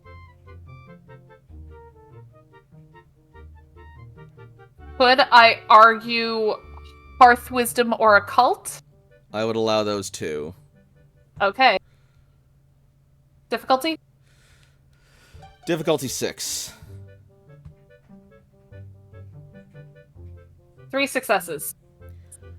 You decidedly set up your territory in a place where the Fae were not present, and you have kept it that way for a good reason. You do not want to create a border conflict with the Fae. So, you don't exactly know where they are all throughout the forest, but you know exactly where they aren't, and that is at your place. That being said, you do know that there is at least one Fae circle that was a spot of power for them, where they held some prominence, over in Prince Mikhail's territory. God fucking damn it. And Kalik is not gonna wander all the way back over there. And even if you did, that would put you in the sheriff's jurisdiction. Yeah, no, I don't want to deal with that. Is there a way that she could send a message to them without having to go there? Who's them? But you know, the Fae? You do not know how to talk to the Fae. Okay, yeah, no. You don't have a cell phone number? But one who... I'm mostly focused on making sure that the lupines don't kill me. Like, why am I... Yeah. But if there was someone who might know how to talk to the Fae, maybe it's that Daisy girl in the prince's court. Hey, this.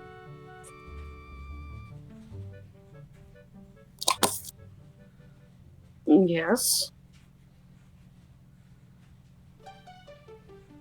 You wouldn't happen to know how to contact Daisy, would you?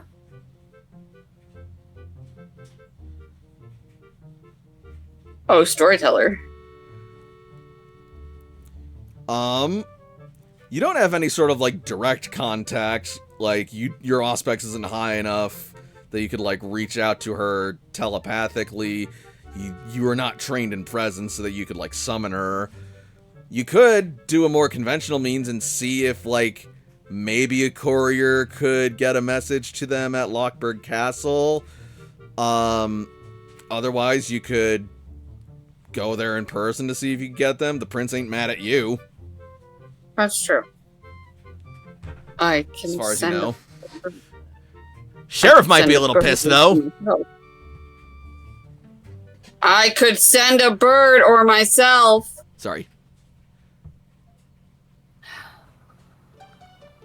If we were to see if we could contact the Fae and see what is happening on their side, she would be our way in. Let's try a bird first. Very well.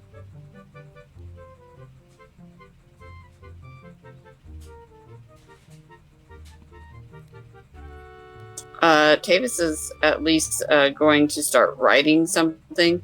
Sure. Don Diego, do you have a quill or anything I have paper. I need else. I immediately provide him whatever writing utensil stuff he needs. Just like, oh yeah, right over here. Yeah, you Pull got open it. the door. Yeah. I will write a quick summoning to Daisy.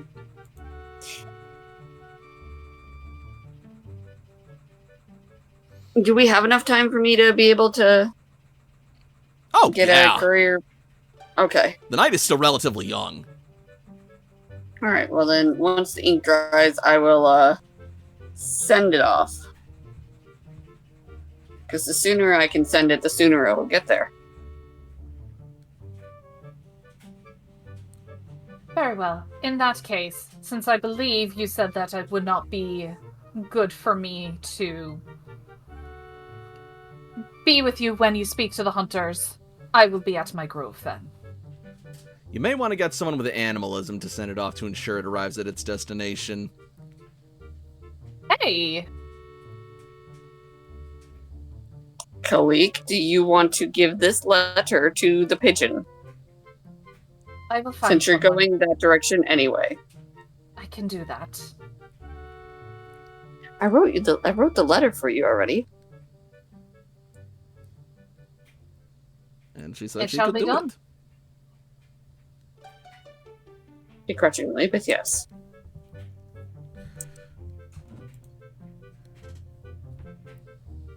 Also, thank you, Alchemist, for the Hydrate Redeem. Drink that water. I feel so nauseous. I don't want to touch my water right now. That's all good. Well then, is there anything else? Shall I accompany you to the grove then, if you would have me? So long as you obey my hospitality, your ability to do so has been tenuous at best. You are not harboring anyone who has wronged me, as far as I know. This is true, as far as I know. At least no one welcome. So barring an encounter with Robert the Snake Jacobs at your abode, I see no problems. Very well. Tavis, would you mind if I borrowed your sire? I wish you all the best. And remember what I said.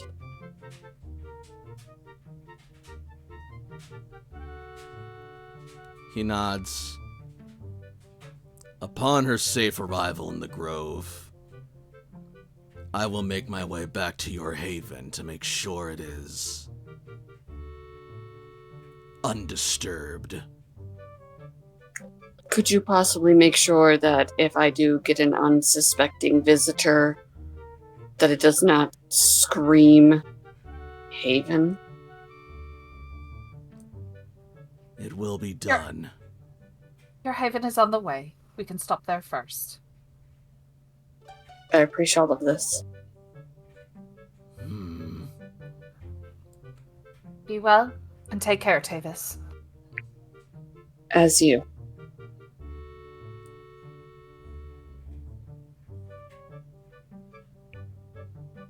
So what are me in the big metal suit doing then?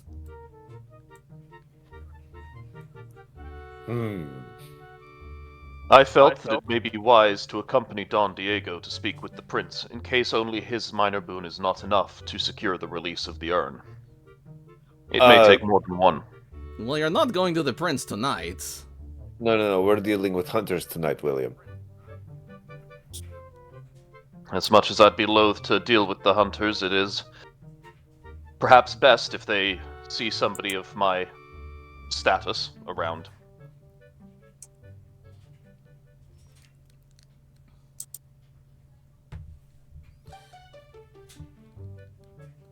Well, if need be, I can be a silver tongue in your back pocket. If I'm not running village reconnaissance.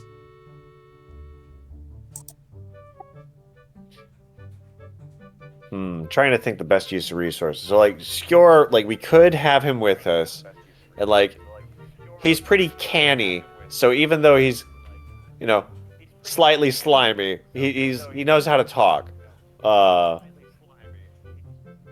But would I rather him not be there? I have a quick question. Sup? Is there any way I know it's a merit, but is there any way I can use oracular ability to help us figure out the path of this? Let me have a look.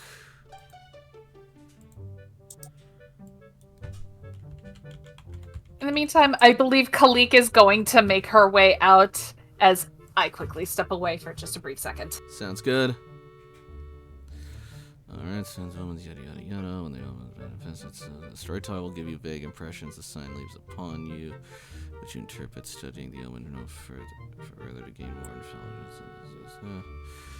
intelligence. If you have a means of divination, I will let you try it.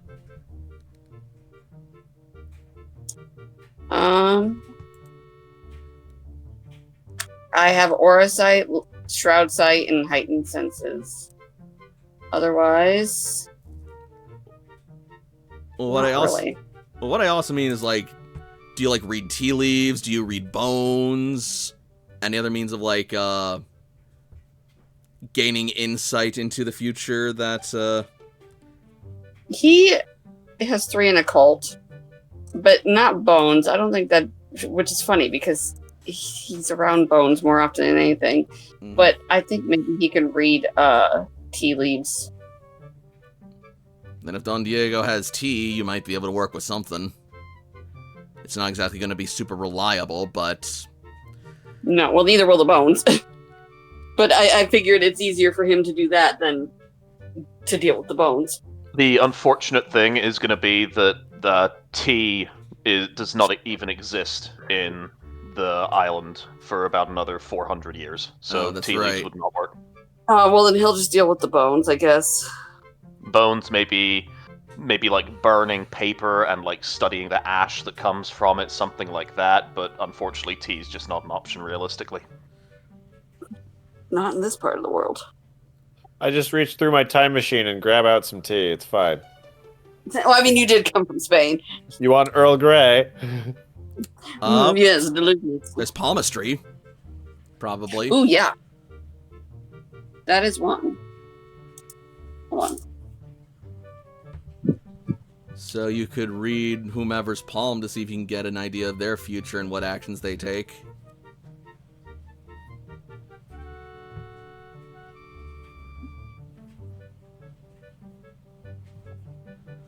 Excuse me while I Google stuff.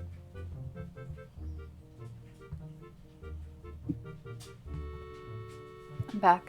Welcome back. We're still, deliberating and delegating. What do we have left to delegate? The major types which were used for divination were always with the 4 elements: geomancy, hydromancy, aeromancy, and pyromancy. So mostly with elements Okay. and astrology. Alright, I'll let you 'Cause- choose whatever element, and then you can make the roll to see if you can figure out what's going to go on. Hydromancy and pyromancy might be the easiest being in here. Pyromancy might be a bit problematic, considering Roach Shrek is a thing. Yup. So that's why I clicked on the water. Alright. Which is also a form of scrying. Sorry, I like to go down rabbit holes. It's okay. Alright, and what we're trying to divinate now, to delegate now, Nyx, is, what Skjor's gonna be doing. So, like, I know William and Tavis are going to make me look better to the humans. They are members of the community in good standing. And so, like, a vibe check on Skjor. That, like, he says he has a silver tongue. Do I trust that he'd be able to... that he would be of benefit to me if we were talking to the hunters? So, to try and gaze into the future, or get an impression of the future of Skjorn staying and trying to help out, that'll be intelligence or perception plus enigmas, difficulty 6. Could I convince you with occult? You may not. This is how the merit works. That's gay. All right, intelligence or perception? Yep, plus enigmas.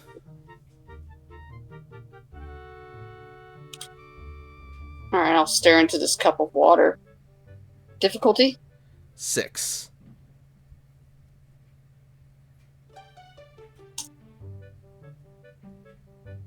It's not a botch. The water tells me that it's water. You try and get a read on the ways that this go, but there's just so many, and it's so vast and blurry that you just can't make sense with any real confidence.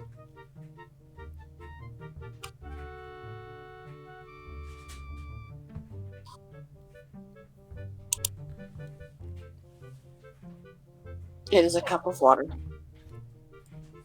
All right. Yes, Skjord. If your tongue is as silver as you say, perhaps you would be of benefit to us in speaking with these hunters.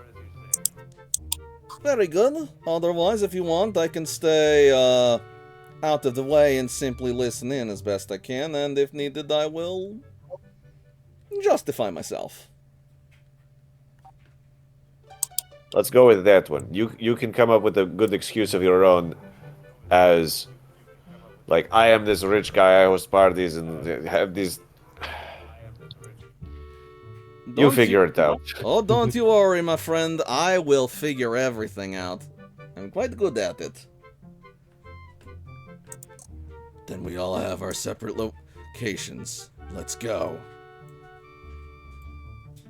And, Finnegal will head out with Kalik. So are we fetching the hunters, or are we waiting for them to come to us?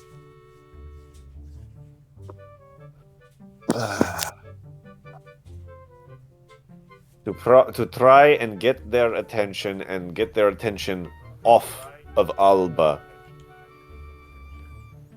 I think I should, like, having heard that they are in town, I would like to visit them. I would like to, as the nobleman on the outskirts of town, to invite them, to thank them, to provide them with some. I will need, and Don Diego will summon his retainer,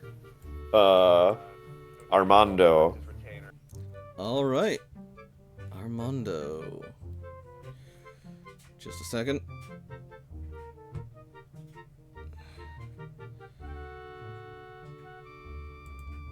Just want to give him a heads up. Hey, I'm going over to get some dudes. If you can get, like, a selection of food. Just something chill, but, impressively chill.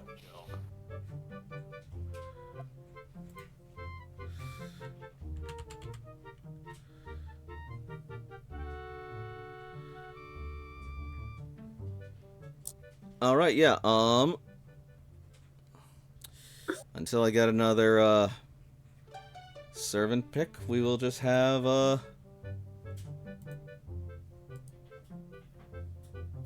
Yeah, just a servant. We can get the details nailed down later. Yeah, we'll just have this guy be Armando for the time being. Cool. And he will go to the village and send for them.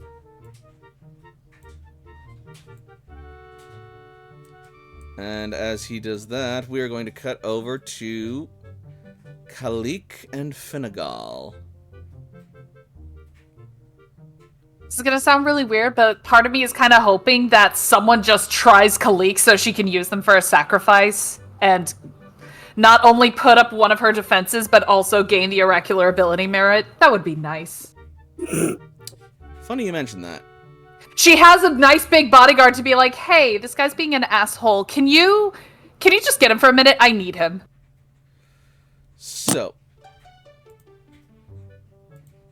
after stopping by Tavis's place, you'll find it is still undisturbed and peaceful and secure. And you will make your way back into your haven. But as you do, you'll discover a visitor.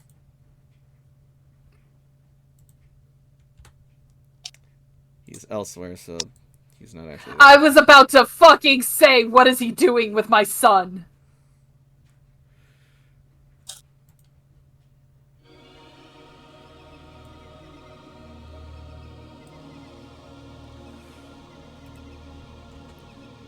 As you approach, you will see this stranger look over, but perhaps look is not the best word as you see a blindfold stretched across his face. Huh? Who is there? Is someone there? Please, come closer. Make yourselves known.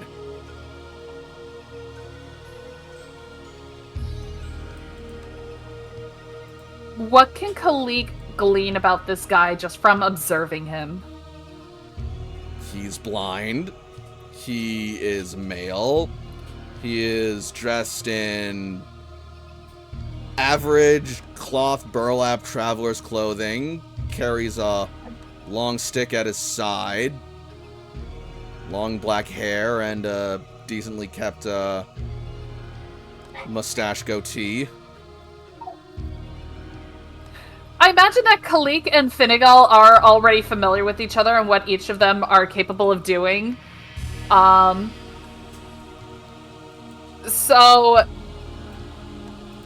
she's gonna kind of, I don't know how else to say this, but like, Tavis can use Auspex and read souls, so she's hoping that Finnegal has that ability, and she's trying to, without giving an audio cue, trying to indicate to him that she wants him to scry his soul to see if he is mortal. He is already on it. Kowalski, analysis. Let's see, so that is perception, empathy, difficulty 8.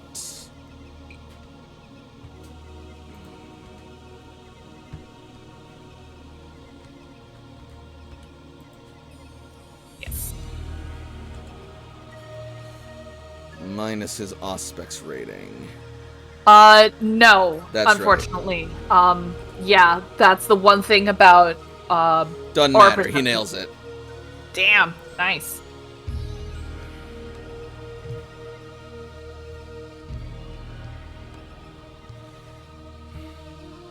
He is not a threat.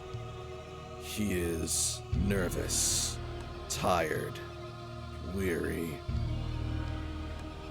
Yes. Forgive me, is this your grove? It was just so comfortable and homey, It is my home. I see, yes. So there is two of you. I apologize if I am disturbing your grounds. I'm simply looking for shelter for the night. My name is Dimitri. It is a pleasure to meet you. Where do you hail from, Dimitri? Dimitri, actually, and I do not hail from much of anywhere. My people are known for traveling, and we are not often welcomed for it. You are nomads. Yes. Though, usually we are called something far less kind. But it is... Are there more of you? You said that there were others of yours. Where are they? Oh, we are all around the continent. We go all across, but me, I am alone.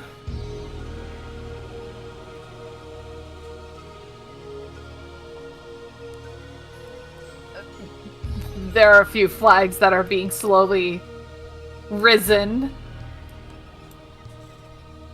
A blind man wanders by himself. How has that fared for you? Who said life was fair?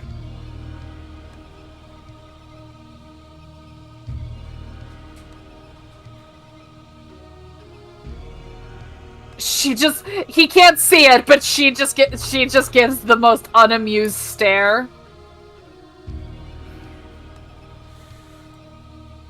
May I touch your face, strangers? You may not. I understand. Forgive me.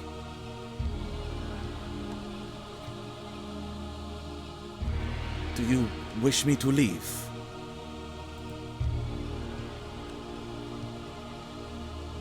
Where would you go? Wherever I can.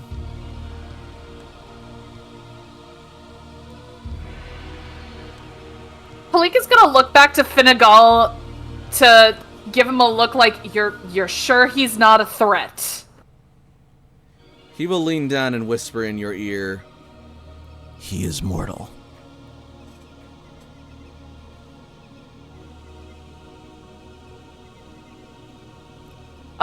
She will whisper up to him, hunters are mortal. He is no hunter. He possesses no weapon. He is nervous. He just wants to stay alive. He is in your domain. He is at your mercy.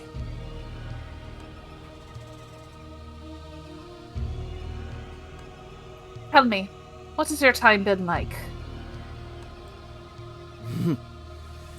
How much of my time? Since coming to Pariah Paradiso. Is that where I am? Are you certain it is wise to travel blindly by yourself? I fail to see any alternative. You fail to see anything. I'm so glad you said it. Yes. That was the joke. But I have heard of Pariah Paradiso, and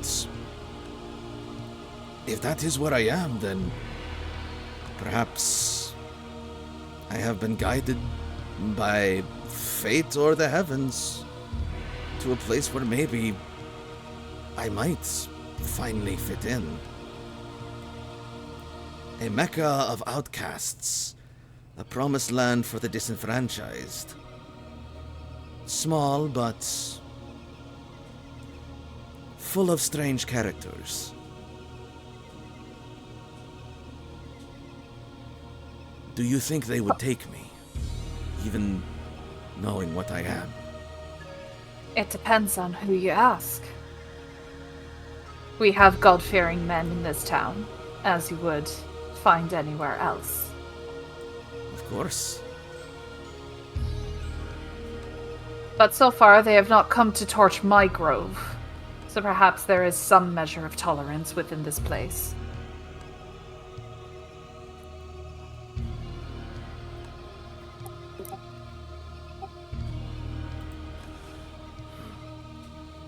I see. Well, I understand.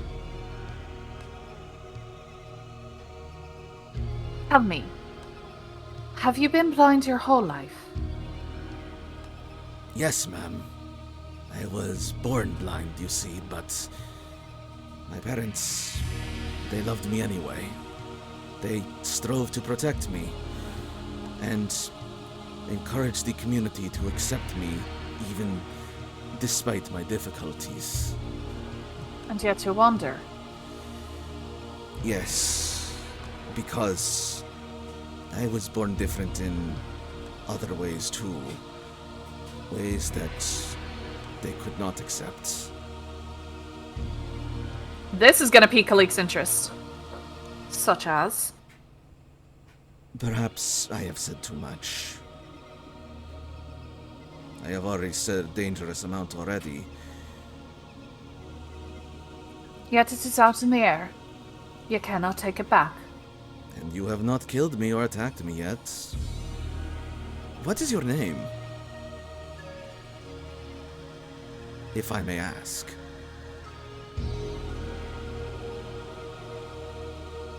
You may call me Kalik. Others call me the Witch of the Woods. Are you a witch? It depends on your definition. By most people's definition, yes. Well, I suppose I'm no one to judge. For what it's worth, you are the nicest witch I have ever met. That is hardly saying much. Perhaps. But I can hardly complain now, can I?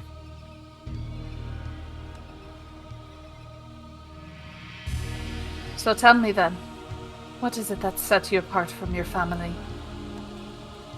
Roll me charisma expression. Difficulty 6. Man, if you were planning to have me murk this guy, you just made him like the most sympathetic guy. Like, she can't do that now. I wasn't planning on having you do anything. This is just You said charisma expression? correct. Difficulty 6? Correct.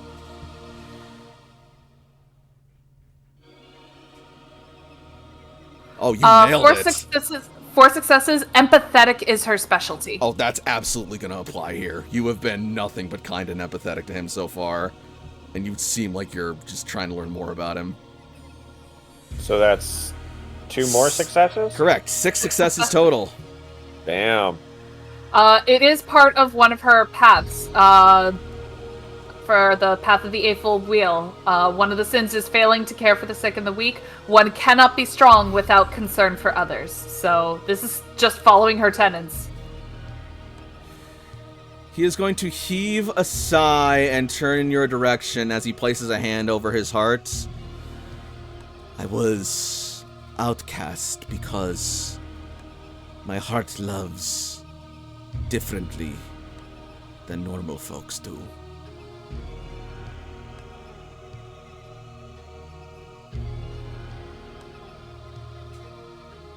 And how so?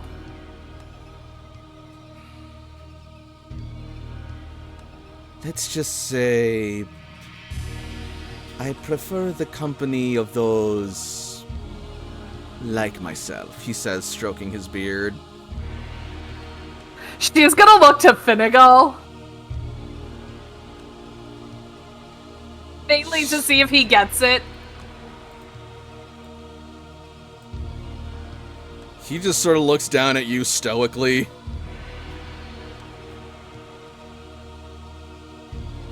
So your heart loves.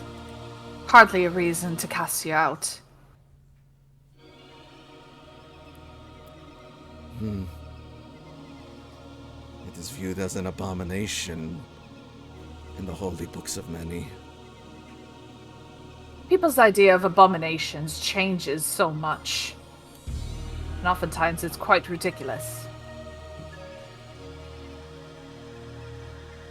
I am inclined to agree, but... well, it's my word against the word of God. If that is your god, it sounds like a terrible one. I do not know. I guess that's part of my journey. Why follow one that doesn't love you back? Who's to say he doesn't? Do you think your god is different than what everyone says? I do not know. I would like to get to know who or whatever God is better. That I might know, if he is loving, why I am like this. And how do you plan on doing that? Traveling, learning, experiencing the world, people.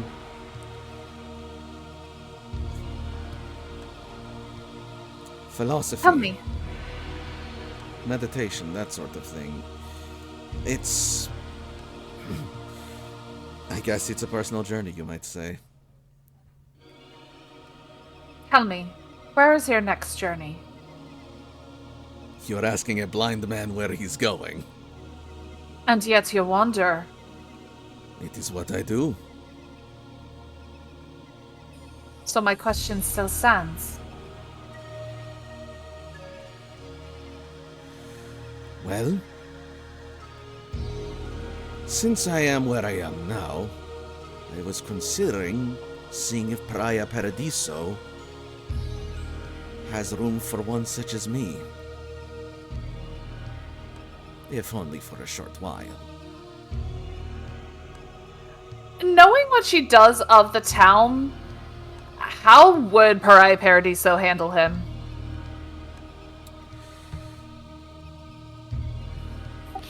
He'd be welcome at Don Diego's. Everyone's welcome as long as they don't act like a cur. So, even in Pariah Paradiso, they probably wouldn't kick him out on the spot. He probably wouldn't be beaten in the streets. But, a gay Romani in the 13th century, even at best, that's going to be controversial.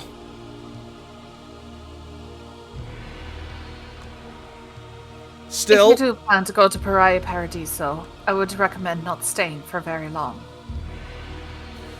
Still, you know that Don Diego would absolutely welcome him with open arms, and from what you've heard, Father Crowley might also be open to him.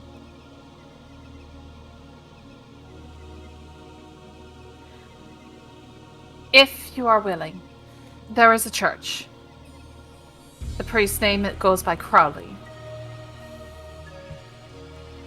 I see. And you believe this Crowley would take me in? Perhaps. His ward, William, would likely see to your protection. Tell them the Witch of the Woods sent you. Thought it would be a good place for this sheep to find a shepherd, no? I see. I thank you for your kindness, Kalik, and for your guidance. Will I meet you again sometime, do you think?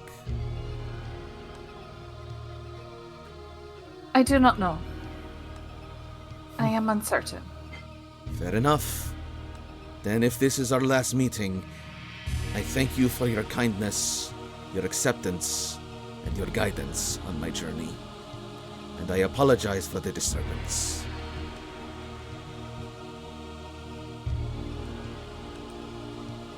Halik would like... This is against her better judgment, but Khalik would like to call the wild and see if she can call a particular animal. Okay. So that is Charisma Survival, difficulty 6.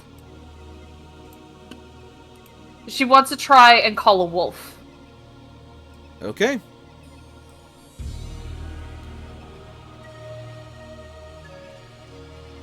Right. She technically only wants to call one wolf. There could be a couple more, potentially. Is that the 2 successes then? Yes. 2 successes means a quarter of the animals respond. But she's specifically calling for wolf. Oh, she wants a wolf, but I think she gets more than she bargained for. Okay.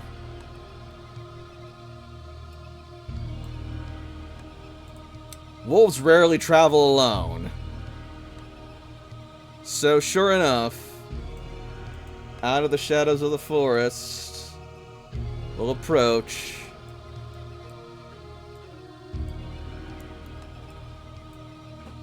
a newly formed pack of 4 adolescent wolves.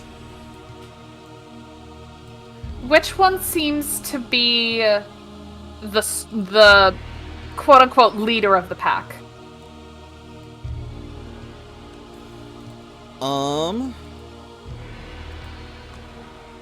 Probably would be these 2. She will call... She'll call them over asking, you know what, we'll choose this. That one. Yeah, that one. All right. Just because it's right there. But we'll have all of them call, but we'll mainly be the focus of this one. The she-wolf approaches you. Right. I have a charge for you. Tilts its head. This man.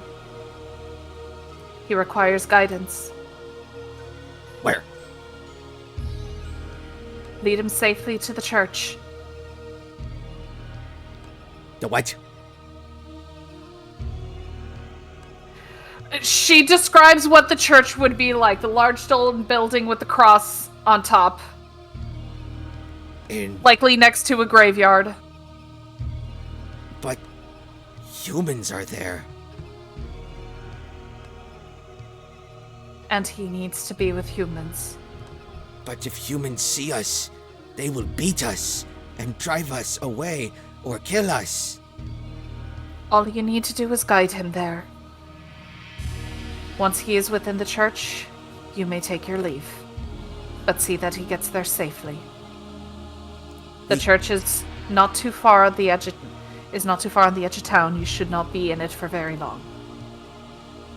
We can take him to the edge of the forest, but we will go no further.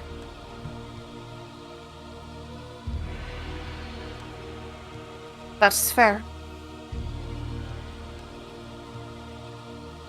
Take him to the edge where you can see the church, and ensure he goes straight from there. What is happening right now? Why is there so much snarling and barking? Are there wolves? I am... Be not afraid. Why do you have wolves? These woods are treacherous. You will need a guide. It is a miracle you made it to my grove. Are these your wolves? These wolves belong to no one. But I trust them. So these wolves are your friends? In a way, aye. You know what? I'll take it. She's going to take his hand and put it on the she-wolf's back. Okay. Oh my, it is so tough yet so soft. She will guide you, and her pack will protect you. They will lead you to the end of the forest.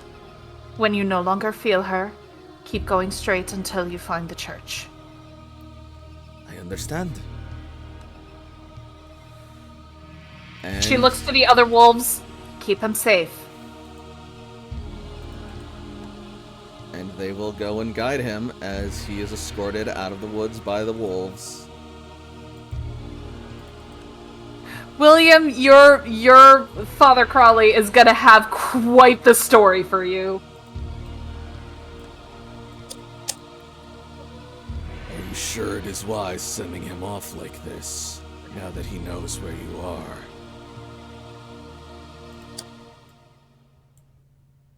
What did you think I would do? Sacrifice him? He seemed an easy enough mark for you.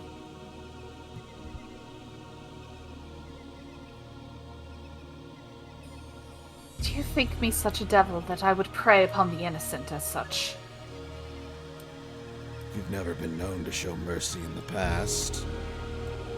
Then my reputation precedes me, as it should. That's how I've been able to stay alive for all this time.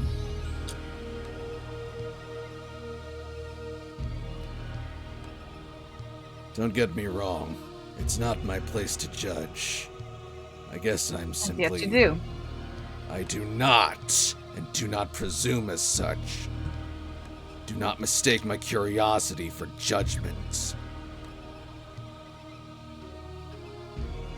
No, I'm the judgy one. Yeah, that's true.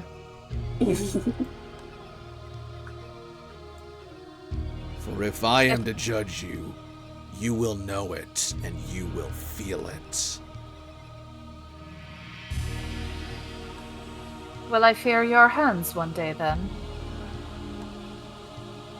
So long as you do not cross me, I do not see any reason to fear me.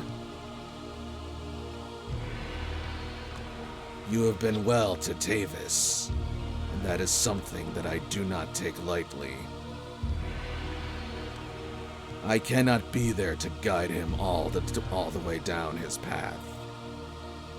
To see that he has found another capable of appreciating his talents. nurturing them in ways I cannot. It is fortunate that he has found you, and that you have found each other. It is the way of Cappadocians to study and learn all that death offers to teach us. To refuse your teachings would be a grave error. I will admit, for one such as your stature, I did not expect you to wax such poetic. As the Bruja once upon a time showed, warrior poets are as valid and as prominent as scholar poets. I happen to lean more towards the former. Much of my clan leads towards the latter, but I was brought up by another teacher, one of the Lamia, guardians of the Cappadocians. I beg your pardon, and I do not wish to be rude. But your child did bid me a task. Of course. So, Kalik is going to take Tavis's letter, and she's going to try to call the wild again for... She's going to try and call for a bird this time. All right. Nightingales, whippoorwills, and crows would probably be your best bet. I would do a crow. Not only is it cooler, but they're also very, very smart. Yeah, honestly, I think she would do a crow at this point because she's looking for someone very specific. However, they are one of the few specifically mentioned animals that can recognize that you're not human. So, mileage may vary. I imagine this isn't the first time Kalik has summoned a crow, so... I'm pretty sure she's used crows to send messages to and from Tavis every now and then. Sure. Yeah, and you're kind of using animalism and being friendly rather than just stumbling upon a bunch of crows who freak out. You know that Kalik has definitely, Alright. stolen a bunch of shinies and just given them to the crow to be like, hey, here you go. All Alright, we got quite a few crows this time. Cool, that's a successful roll. You will summon a flock or murder towards you, and, you'll do what you gotta do as we jump back over to the estate. How long till we get to a break? Honestly, this seems like a good break point, actually. Now that you I really mention it. honestly can't wait to get my t-shirt that says attempted murder, and it's just 2 crows. Oh my god. But yeah, so I guess with that, we will jump to our break for the night. So, what do we think of the game so far? William Glad is we were able to impressed. stop them from killing each other on my fucking front porch. Yeah, Right? William is both impressed, but also notably concerned that he sees that this is the first person he's met while he's been in Alba that he's like, that person could actually be a problem for me to fight. Mm-hmm. So he's definitely concerned. He's hoping that they'll have a good relationship, maybe perhaps like minor rivalry, but this is a person who's legitimately a threat. Yeah, I'll admit, I might have gone a little bit ham with, statting out, Finnegal this way, but, like... To I mean, be I fair, can do- though, Beckett, Mhm. you did say that he was the boogeyman. Oh, yeah. Uh-huh. And he is an elder, but what he has in stats, he lacks in status. Yeah, well, I mean, William can get close to those kind of roles as well, so it's not unheard of, but it's also just one of those things where you know what this person is about. They are about getting into combat and making that combat last as shortly as humanly possible. Oh, yes. Or inhumanly possible, actually, in his And y- case. But And y'all for ain't being- even seen what he can do with necromancy either. I don't think I wanna. You Yeah, probably no, don't. I'm cool. I'm really cool about that, actually. Let's not do that. Also, yeah, circling back, though, Don Diego taking fucking charge of his house like that. Holy crap, that was great. Y'all, take it outside. Take it out, y'all. No, don't take it outside. That's where people are. Take it outside, and I have a lot of property with a lot of acreage, so you're going to need to walk about 15 minutes that way to get off my property. Not to mention Tavis putting up his fucking show and holding his own. Listen, this is just a typical okay? Yep. Hell yeah, I feel like Tavis, Tavis you just almost needs like a resisted. hug. No, after all this, it's just like, you know what? Y'all's got this. I'm disappointed in him. I'm going inside. Not to mention also just the brokering with Don Diego back there too. Good stuff. He's gonna make a great Toreador. Oh my god, like, you were the youngest of all of us, but damn, you got a bright future. I am, even if it's minor boons from Skjor, the amount, if we need a distraction or some chaos caused, a minor boon from Skjor is really gonna mess with the people who we need to mess with. 100%. It's like, we're not saying you have to get involved and possibly get killed, but we're saying, hey, you know what would be really crazy? If, like, a pack of several wolves ran through that tavern, and he's like, easy. I have a random question. What's up? What path does he go down with necromancy is what I want to know. So, Yes. like you, his primary path is the Ash Path, what with the ghosts and whatnot. But he is also a master of the Grave's Decay. Ooh. Which, I'm sitting here like, I want to know. yeah, you can look into that. In the meantime, though, we're gonna go to our break. We will be back at, top of the hour, so, don't everybody go anywhere.